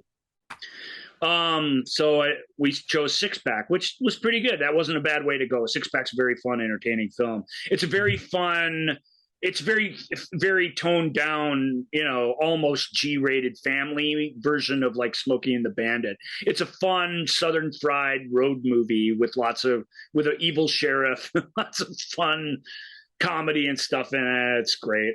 As I said at the time, it's really fun watching Diane Lane act circles around all the stars of the movie who are the adults. She's so much a better actor than they are. And I think that's a treat when you watch it, because she's reading the same crappy dialogue, and it's almost worse coming out of her mouth because she can't just be cheesy. She's got to be good. So she's a good actor. And that's all I'll say about Six Pack. It was a fun birthday movie. It wasn't as fun as birthday movie when I turned 11, which was Strange Brew. But it was pretty fun, and it had a great song that again filled up the airwaves in the summer '82. Love Will Turn You Around, which again, kind of like Eye of the Tiger, basically sums up the theme of the film, which I always think is neat. Yep. All right. So next movie is it's for the adults who did not want to sit through E.T. again, and they're like, no, I don't want to see the violence of Conan the Barbarian. I don't know. I don't want to see sci-fi. Everything's sci-fi. How about just some people getting their freak on? So let's go see Summer Lovers. Have you seen Summer Lovers? No, I've never seen Summer Lovers. I don't know what because getting their freak on is probably not it would be described as. Read the synopsis though; that'll be fun. Well, the synopsis just says a young American couple and a French woman engage in a threesome in the Greek islands. That's sort of getting your freak on, I suppose. But it's shot and experienced in a really very pedestrian way. Peter Gallagher, first time I ever saw him in a movie. Daryl Hannah. Who's the other woman? I'm going to butcher her name, but it's the French woman. Yeah, right? It's Valerie Quinnesson. Sorry, French lady, we sort of screwed up your name. Stupid Americans. Valerie Quinnesson. Summer Lovers isn't very good, but it who's directed it? Somebody significant. It was directed by Randall Kleiser, so the director of Grease and Blue Lagoon. Yep. And Flight of the Navigator. Yeah, and we talked about one of his movies too the other day. So Randall Kleiser is a guy you never heard of who directed like some of the most famous movies of your life. It's kind of funny how he gets brushed aside. But he's a pretty good director. This is an interesting movie. He's trying to make an adult movie, but unfortunately, he's making a movie that will only appeal to teenagers, and it's rated R. So getting into a rated R movie if you're 14 was not real tough in 1982, and I think that worked. You were let in to watch double bills at drive-ins and stuff. So this was a movie for teenagers, very, very famously. Matter of fact, maybe more famously, Eye of the Tiger, Love Will Turn You Around, It Might Be You, all the great 82 movie songs. This one featured Hard to Say I'm Sorry by Chicago, which is so monumentally a bigger hit song than this was a hit movie that it isn't even really associated with the movie anymore. But that's what its purpose was. In fact, Hard to Say I'm Sorry by Chicago is this weird 2-part song where it starts out with the song you hear on the radio all the time, and by the time it's over, it's some other like party song where it's we're gonna go out and have a good time, and it's that always felt really, really strange. But what the song's trying to do is take the two elements of Summer Lovers and meld them together in a song. Not necessarily easy, but David Foster and Peter Cetera did it in 1982, and they had a massive hit tune with it. And good. So if nothing else, so Summer Lovers, you might not be good for anything except, showing Peter Gallagher with his shirt off constantly. But you inspired a huge hit song that I really, really liked at the time and still kind of like when I hear it. It's a beautiful tune. If and if you were looking for that sort of adult thing when you just, you didn't want sci-fi, if only you would have waited one more week. Yeah.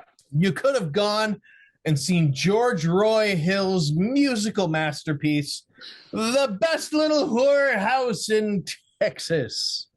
Best Little Whorehouse in Texas, which is largely also considered a flop, was the number 7 box office champ of 1982. It hit the spot, even though it didn't make the headlines. It absolutely hit the spot as to counter programming and how that works. This was an adult movie. Kids couldn't go see it. It was a musical. It was everything E.T. wasn't. It was super old-fashioned. Yeah, it had the salacious whorehouse title and the women in it are hookers, but they just aren't. It's when you go see it, even though it's rated R, it's almost a wholesome tale. It's almost an absurdly wholesome tale for what it is, which is great. To me, that's the charm of it. The songs are really, really good. Burt Reynolds is pretty bad in it, but he's trying something different. This is a movie star who's trying something different. It's got that great I Will Always Love You song in it, right? Which wasn't a big hit in the summer 82. That needed 10 more years before it would become the biggest hit song ever.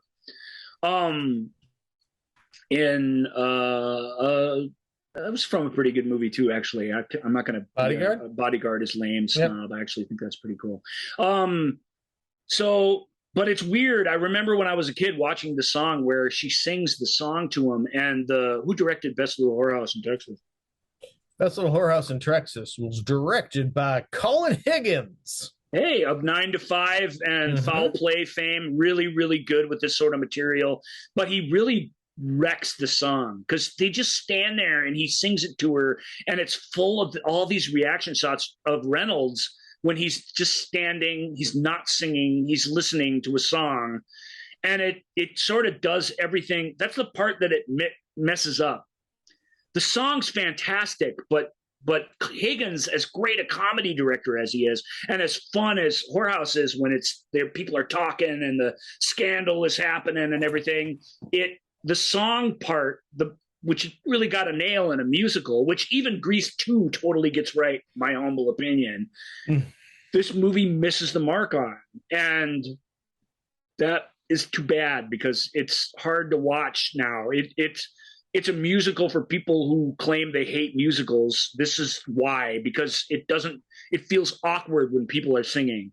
When they're singing and dancing and it's ensemble, it works okay. Not great, but fine. But when people are singing to each other, it's just stagnant and still, and it feels awkward. And I Will Always Love You it's only 3.5 minutes long, but that's a long time to stand in place and sing a song at somebody. Mm-hmm. And have the camera not do anything interesting. And it's the big moment in the show. So I'm criticizing it, but hey, Best Little Whorehouse made bank. It made its money back. It was a hit. Yeah. It really was. It was as good a hit at this point of this summer that you could possibly hope to have. It beat out these other titans, The Thing, Tron, Blade Runner, these films that had real investment behind them. And it did that because of star power. It did it because people want to laugh. Well, yeah. And because it had this kind of goofy, crazy name. The tagline for the movie was with Bert and Dolly, this much fun shouldn't be legal. That was the tagline. It wasn't even about the movie. It was about come see Bert. But it's called Best Little Whorehouse in Texas, and it's based on a very good stage show, and so it already has enough to get it to the end. And I love Colin Higgins, but he didn't bring his A game, and the movie still kind of works because it's a good show. And the song that it adds from the stage show version to the movie is it. I think we have to say it's one of the most iconic songs of all time. So, and to hear Dolly sing it is special. Yep. So our next film, Robin Williams is Garp, and he's got a funny way of looking at life. That's the tagline for the. What's the name of the author of the book? Because it's really just him in a nutshell. Yeah, it's John Irving. John Irving. More John Irving. Less Cider House Rules and more World According to Garp. Like it's his more whimsical side. Mm-hmm. But we talked about World According to Garp back in the Robin Williams episode. So when you really want the breakdown of that, we spent a good 10, 15 minutes on it. Yep. We both really, really like it. We both kind of are like, what is it? It really is sort of a non sequitur here, but that's part of what's great about it in Summer 82. But more than anything, it's part of what's great about it in the early films of Robin Williams. He really gets to do something different here. Yeah. It's not a role like Tom Hanks would have been good at, but it's like Robin Williams, like Tom Hanks sort of role where he's gotta react to the madness around him. He doesn't get to bring the madness with him a little bit, but that switch is something he had to learn how to do at some point, or he would have been intolerable. Everything just would have been Mork forever. And it already was almost, if you look at Robin Williams' films.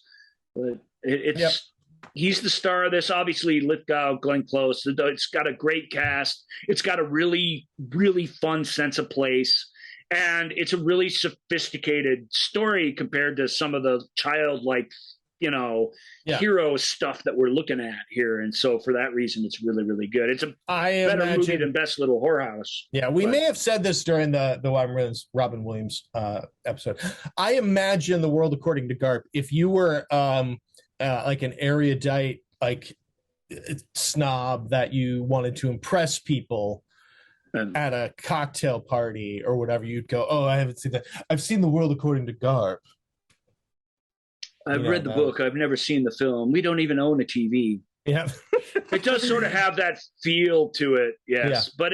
But it's fun and madcap enough that it's George Roy Hill after all. It's Butch Cassidy and the Sundance Kid. It's not some auteur filmmaker, and Irving's stories work. His stories that have been adapted into films for the most part are very, very good. Mm-hmm. And his books that would make bad movies that are great books, like Prayer for Owen Meany and some other things, have wisely not been adapted into films. Yep. So this is a great beginner's guide, sort of get your feet wet with John Irving story. It's really, really good one from a film standpoint. Yeah. Third movie came out third week of July. A movie I don't know. Tell me a little bit about John Sayles and John Frankenheimer working together with Scott Glenn on The Challenge. Uh, the challenge. The challenge. Chishiro Mifune and Scott Glenn are in the challenge together, shot mostly in Japan. So it has a really cool sense of place. Two ancient Chinese brothers live in the modern day, are fighting over a collection of swords that they want to bring together and that they both believe they have the right to.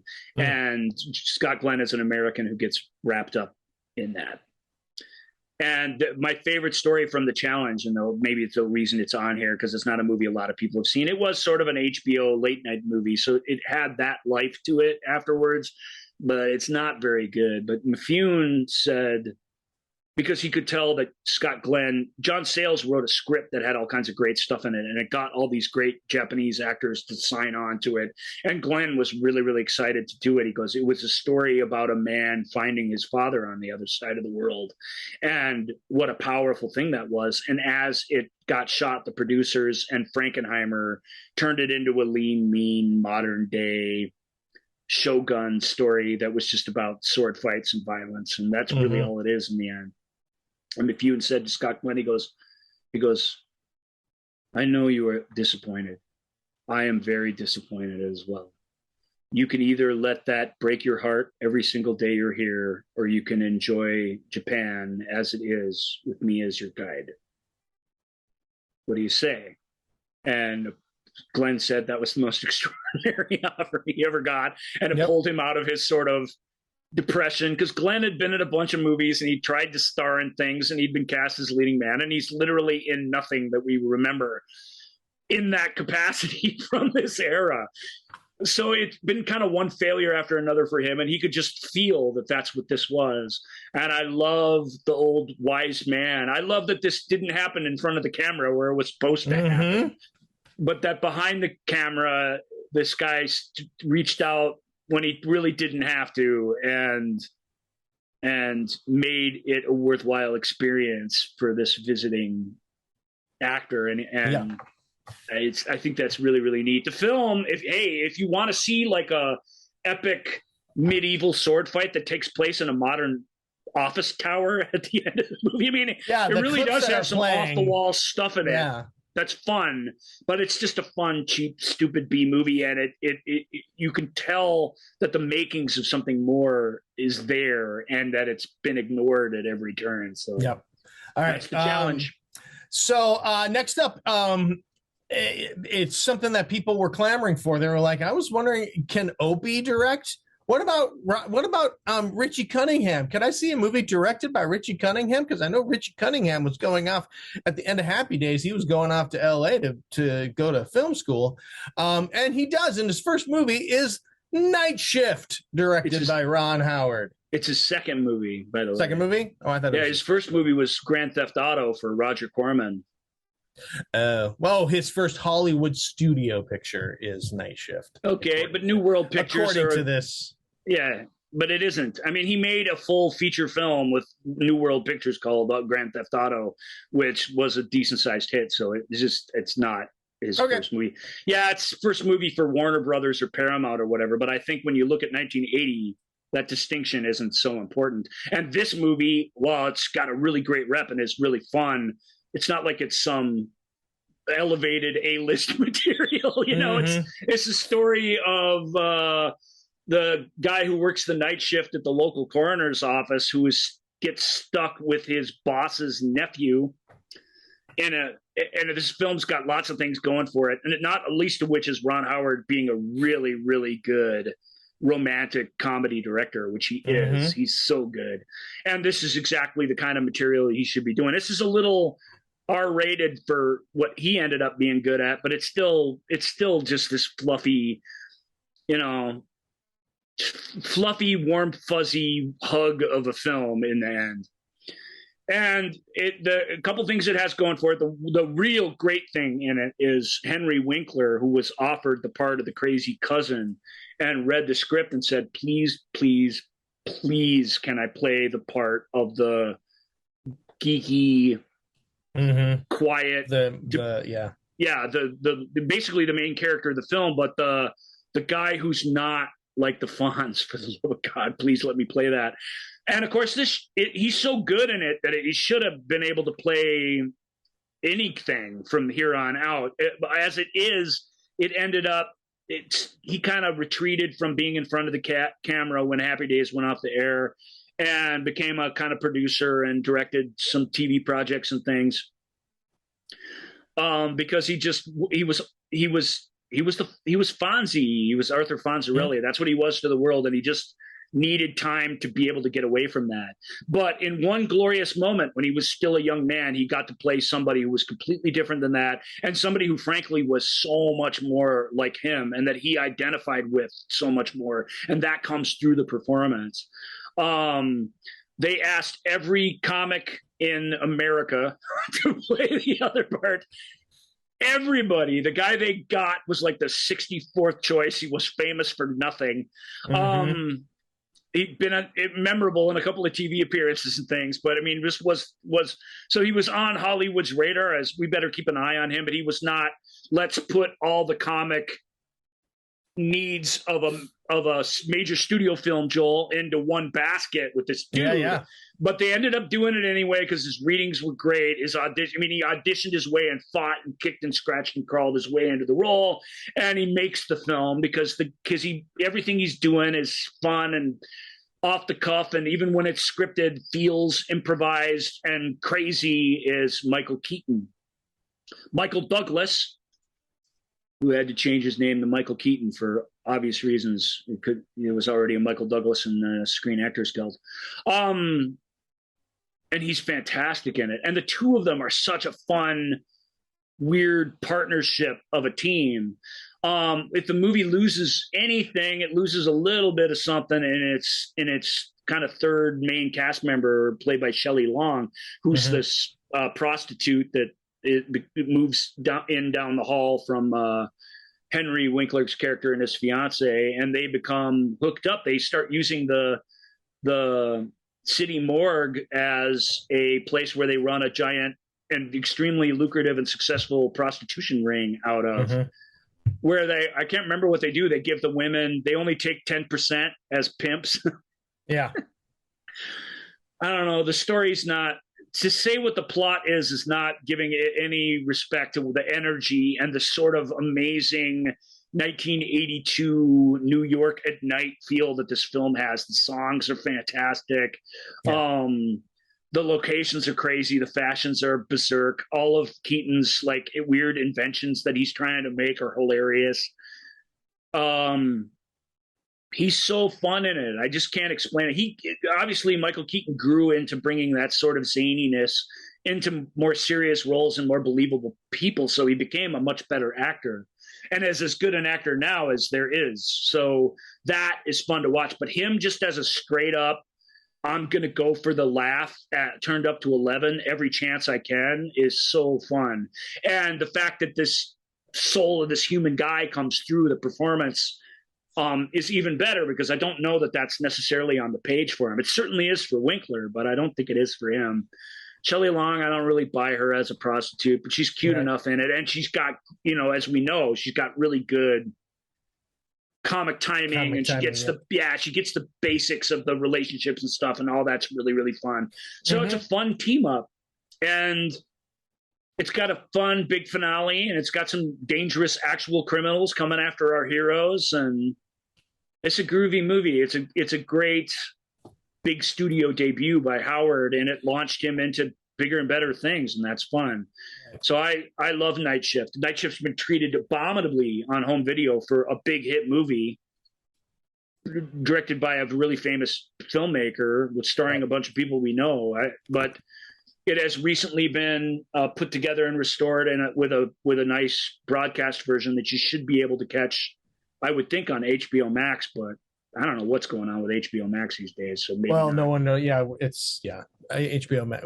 That'll be a topic at some point here. But as a Warner Brothers catalog title that hasn't been playing many places, that's where you should be able to find it. Hopefully, right.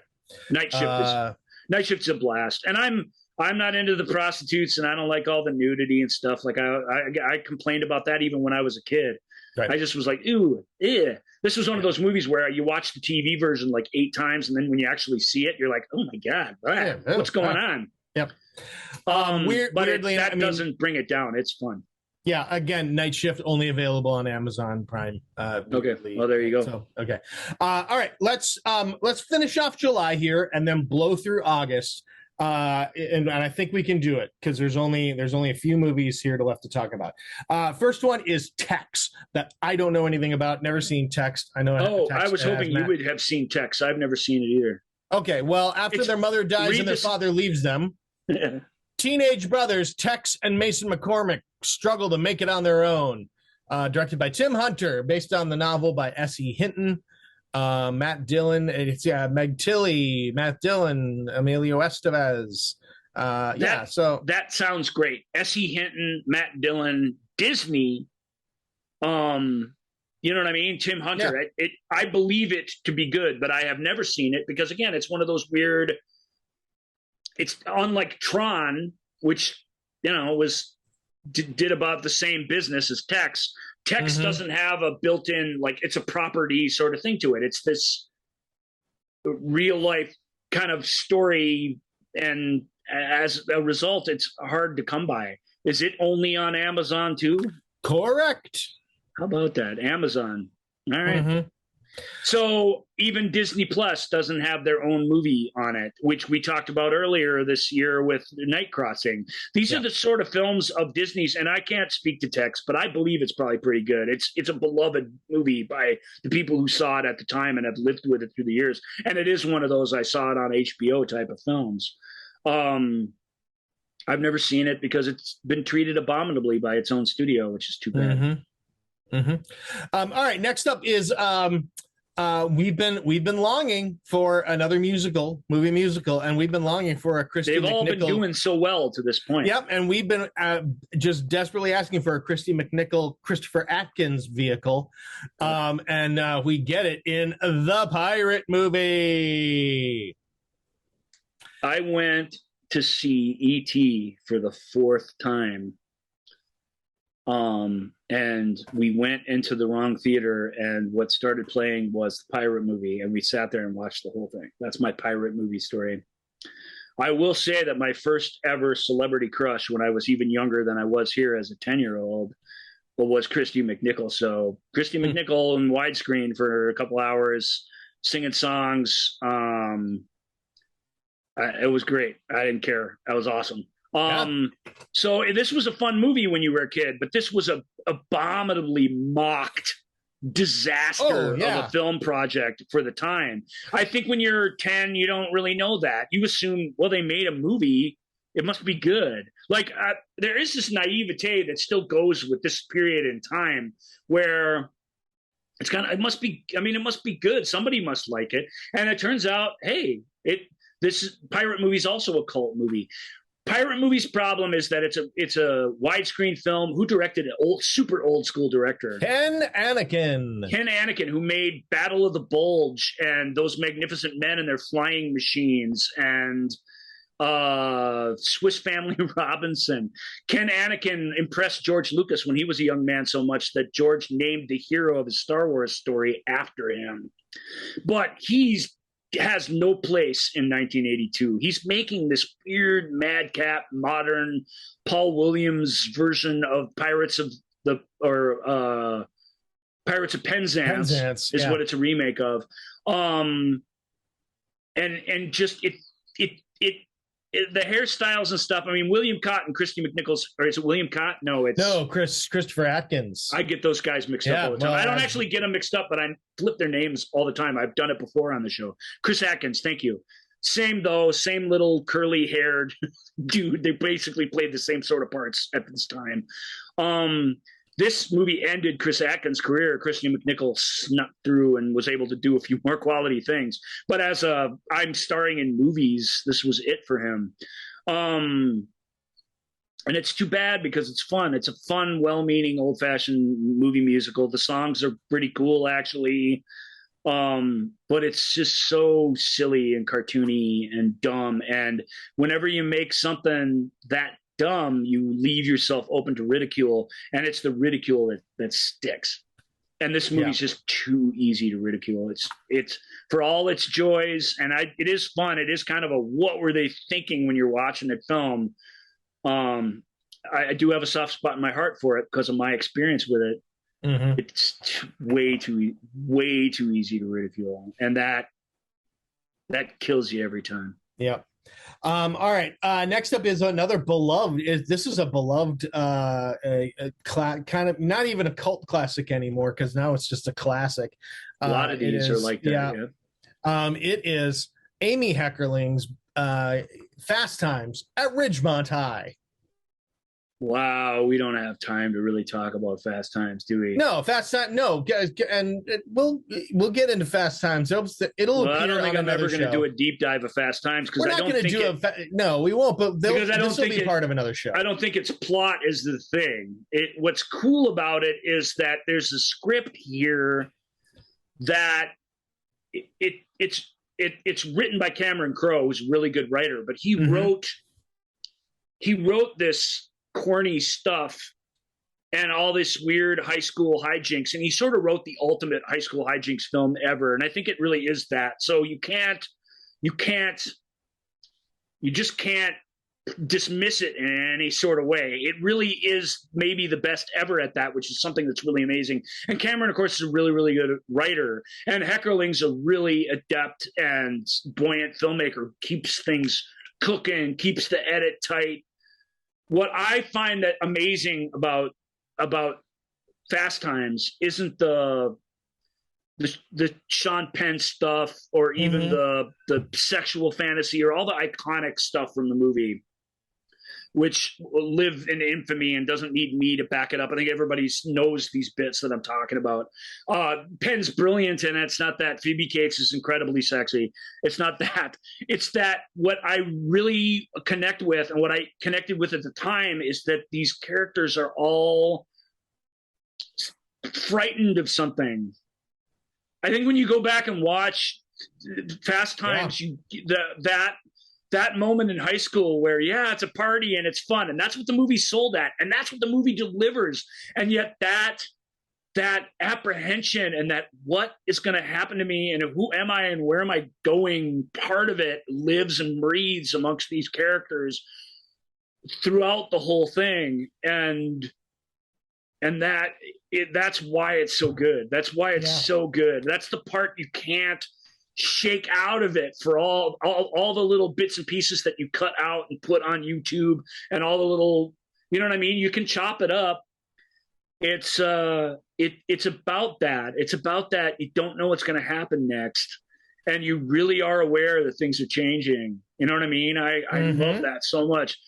Judge Reinhold and Jennifer Jason Leigh and the whole ensemble, it's full of people who are just really, really good actors that are about to go out and just star in their own movies. So that's fun. The soundtrack has a song by every single but one member that had ever been in the Eagles. It's a double album soundtrack. I'm sorry to bring up the soundtracks, but I have to say this because I think this is crazy.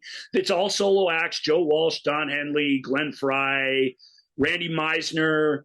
The list goes on and on. Timothy B. Schmidt. They all have a song on the soundtrack. So whoever was the musical director on the thing loved the Eagles. Even the big hit song from it, Somebody's Baby by Jackson Browne. Jackson Browne co-wrote the Eagles' first big hit, Take It Easy.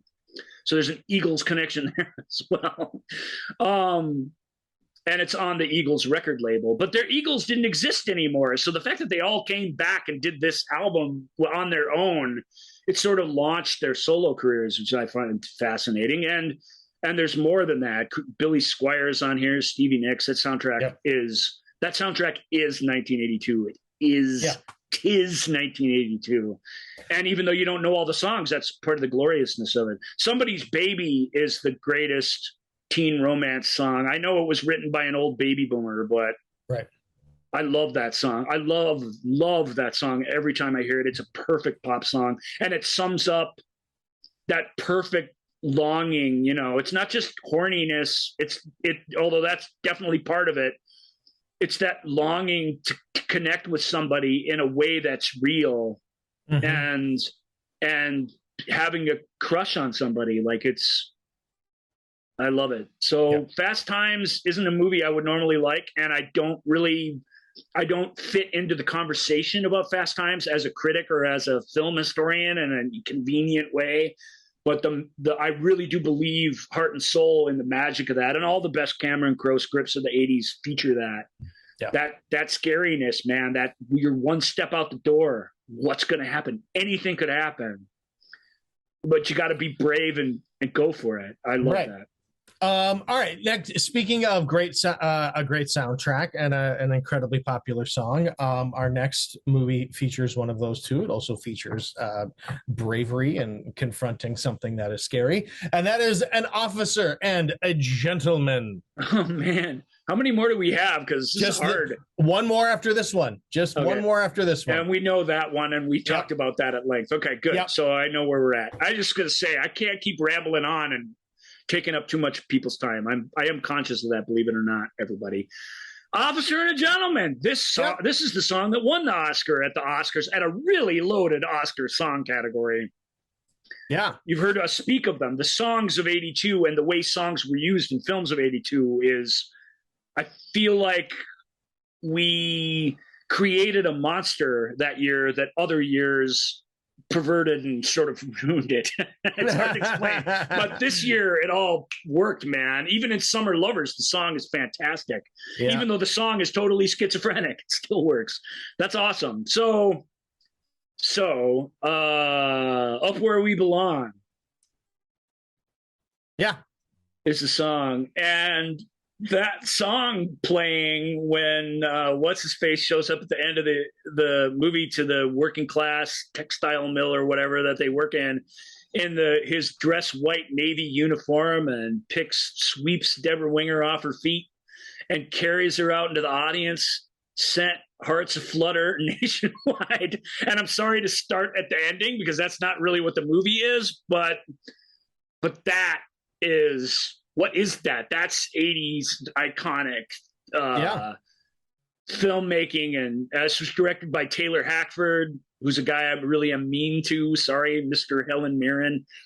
You made enough movies that I love that I should be nicer to you, but I'm always just super mean to you. I think it's against all odds. I really do hold that thing against you. That was your next movie. You have a lot to answer for there, sir. And Devil's Advocate, okay? Right? Right. I know Taylor listens to the show. We got to talk about that someday, mate. You got to justify that thing to me somehow. I don't think you can. Nevertheless, biggest hit the guy had, and a really, really good romantic drama. It's with the structure of a boot camp film, of a basic training film, I guess is what we would call them. Yeah. So it's got the structure of Police Academy, or it's got the structure of Stripes, or it's got the structure of whatever. It's the you join the military and you're going to find your way and grow as a person because of that. But the soldiers, or the seamen in this case, and the women who love them, sort of working class story going on here is great. The drill sergeant, Academy Award winning for this role, Louis Gossett Jr. is fantastic. Richard Gere, after headlining a few really notable movies, really hits his stride as a movie star in this film. Deborah Winger, I said it before, I said it last week. Best you could have done. It's hard to imagine any, maybe top flight Karen Allen could have done this part. But Deborah Winger knocks it out of the park. Yes, plus, you got that sort of soundtrack thing that sort of, the movies, it's all this stuff, but it's also got a little bit of rock and roll to it. And that's because of Don Simpson and Jerry Bruckheimer, who produced this thing. It's, as much as it's Hackford movies, it's definitely theirs too. Although they very famously hated that song and wanted it to be some other song that is also famous that would have been much, much worse. Mm-hmm. So for the guys who made the 80s soundtracks what they were, it's kind of funny that they got that one wrong. It's a good movie. It is like Night Shift, like some of these other ones we're talking about, which really are about stories about people living in 1982, Fast Times even. This really is a 1982 movie, like the cars, the hairstyles, the music playing in the bars. But there's something more to it. The And it's not in the military stuff. It's in the romance. There's something to that relationship that is magical, that lives between the lines and lives in the hearts of these performers. And it's amazing that it does, because Winger and Gere very famously didn't really get along very well during the Right. Right. And yet the fireworks are up on screen, baby, right where they belong. Indeed. Up where they belong. Up. If you will. The fireworks are up.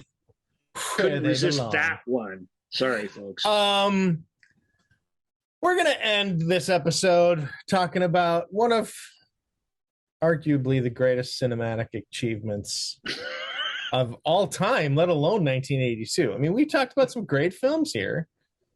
But as I said before, there is no one that is better on screen, that captures this decade better than Mr. Mark Singer, and his maybe the peak, maybe I mean the role. I think that we'll just forever associate him with, aside from V, is his amazing performance as Dar in The Beastmaster.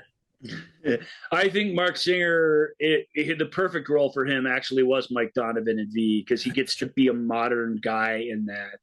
But I like everything in Beastmaster, although it was written at the same time, it came out the same year, and couldn't possibly have known it was copying Conan. Right down to its story elements, which are almost the same. The opening chapters of each movie follow the exact same beats, and the exact same things happen to the exact same types of characters before they diverge only slightly.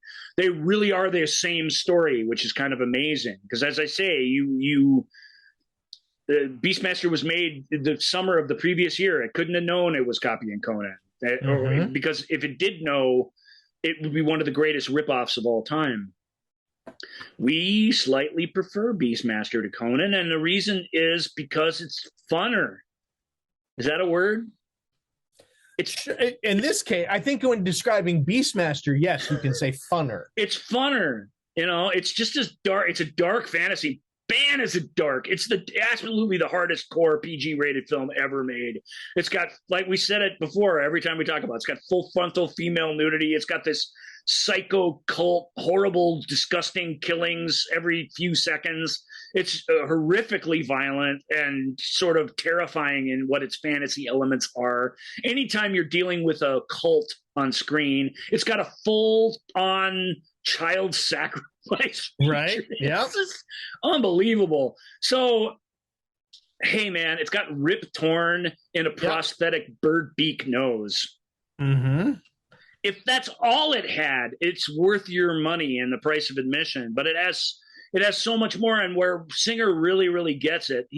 He and Tanya Roberts are really cute together. Yep. And John Amos brings a lot of greatness to the film. Like, there's just so much to like about it. Every time you're introduced to somebody new, or a new twist, or a new issue, it's fun and interesting and fascinating. But what you really get is an actor who was really, really interested in the animals and really, really wanted to engage with them. And Singer, while he's beefed up as much as he's ever going to be in his whole life, and he was beefed up a lot, where the thing really sings is that these animals are his tools, no question, but they're his pets to the degree that we can relate to, but they're his friends. And when you watch it, those friendships and those relationships are so powerful. And the loss of an animal in this film is like, just rips your guts out. and that's something that they never captured again. That's something that they never would capture again. Don Coscarelli shoots this like he's making an epic for the ages, even though he's making a sub $10 million shot in Southern California dark fantasy. It might be sub $10. Yeah, Lee Holdridge's score. It absolutely never it catches you winking. It fills the thing with life and romanticism and danger. Mm-hmm.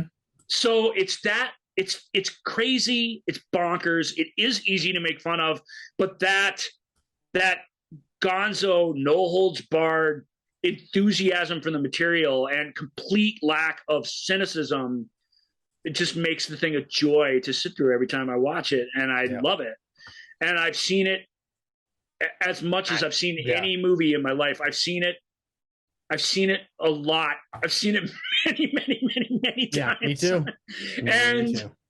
And I never get sick of it. The moment where he infiltrates the city where the cult has kind of taken over and are doing these sacrifices, and he sends his eagle to save the next kid that's going to be thrown into a fire pit, and the eagle picks the kid out of the pit, and it's just not possible. Eagle can't fly with a kid and its talons. Even the choreography of it is, they do the best they can, but it's all ridiculous. But there's this moment that happens that personifies every hero that's been in every movie that I've ever seen ever in my life, where the bird flies out over the crowd worshiping this cult, and they all drop to their knees to worship it. And Dar stands tall and stares down the bad guy and says, and he doesn't say anything, but what he's saying is, I'm coming for you. This is bullshit. I'm the hero of this thing, and I'm not bowing to you. And Torn's reaction to it is almost comedic, but is also priceless. But that you stand tall when the rest of the world bows, man. It's good. It's so corny, and it gives me chills every time. Every time. Beastmaster. I can love HBO. Hey, Beastmaster's on. You could, and if you want to relive a little, what would be awesome is if somehow when you watch it on Prime Video, if somehow they could still do the old school, of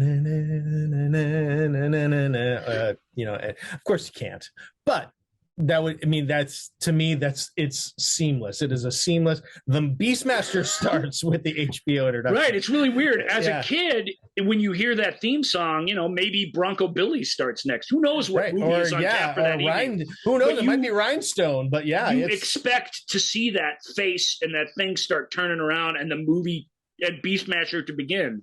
It's the natural thing that starts after that song. And what can you say? 1982, people. It's 1982. God, what a good year. God, what a good year.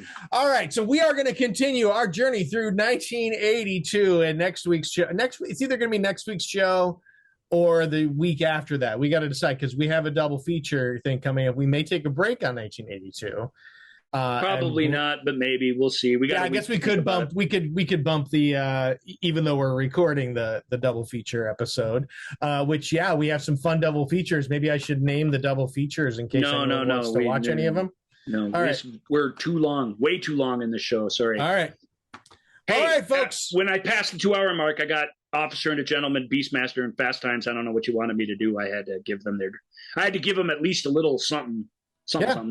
We're good. It's all good, everybody. All right. Take care. Bye now. Bye, everyone. Thank you for listening to The Movie Show with Joel and Ryan. Remember, all views and opinions represented in this podcast are personal and belong solely to the speaker and do not represent those people, institutions, or organizations that the speaker may or may not be associated with, unless explicitly stated. None of these views and opinions were intended to malign or deceive. And now, here's the producers, circa 1982, to play us out.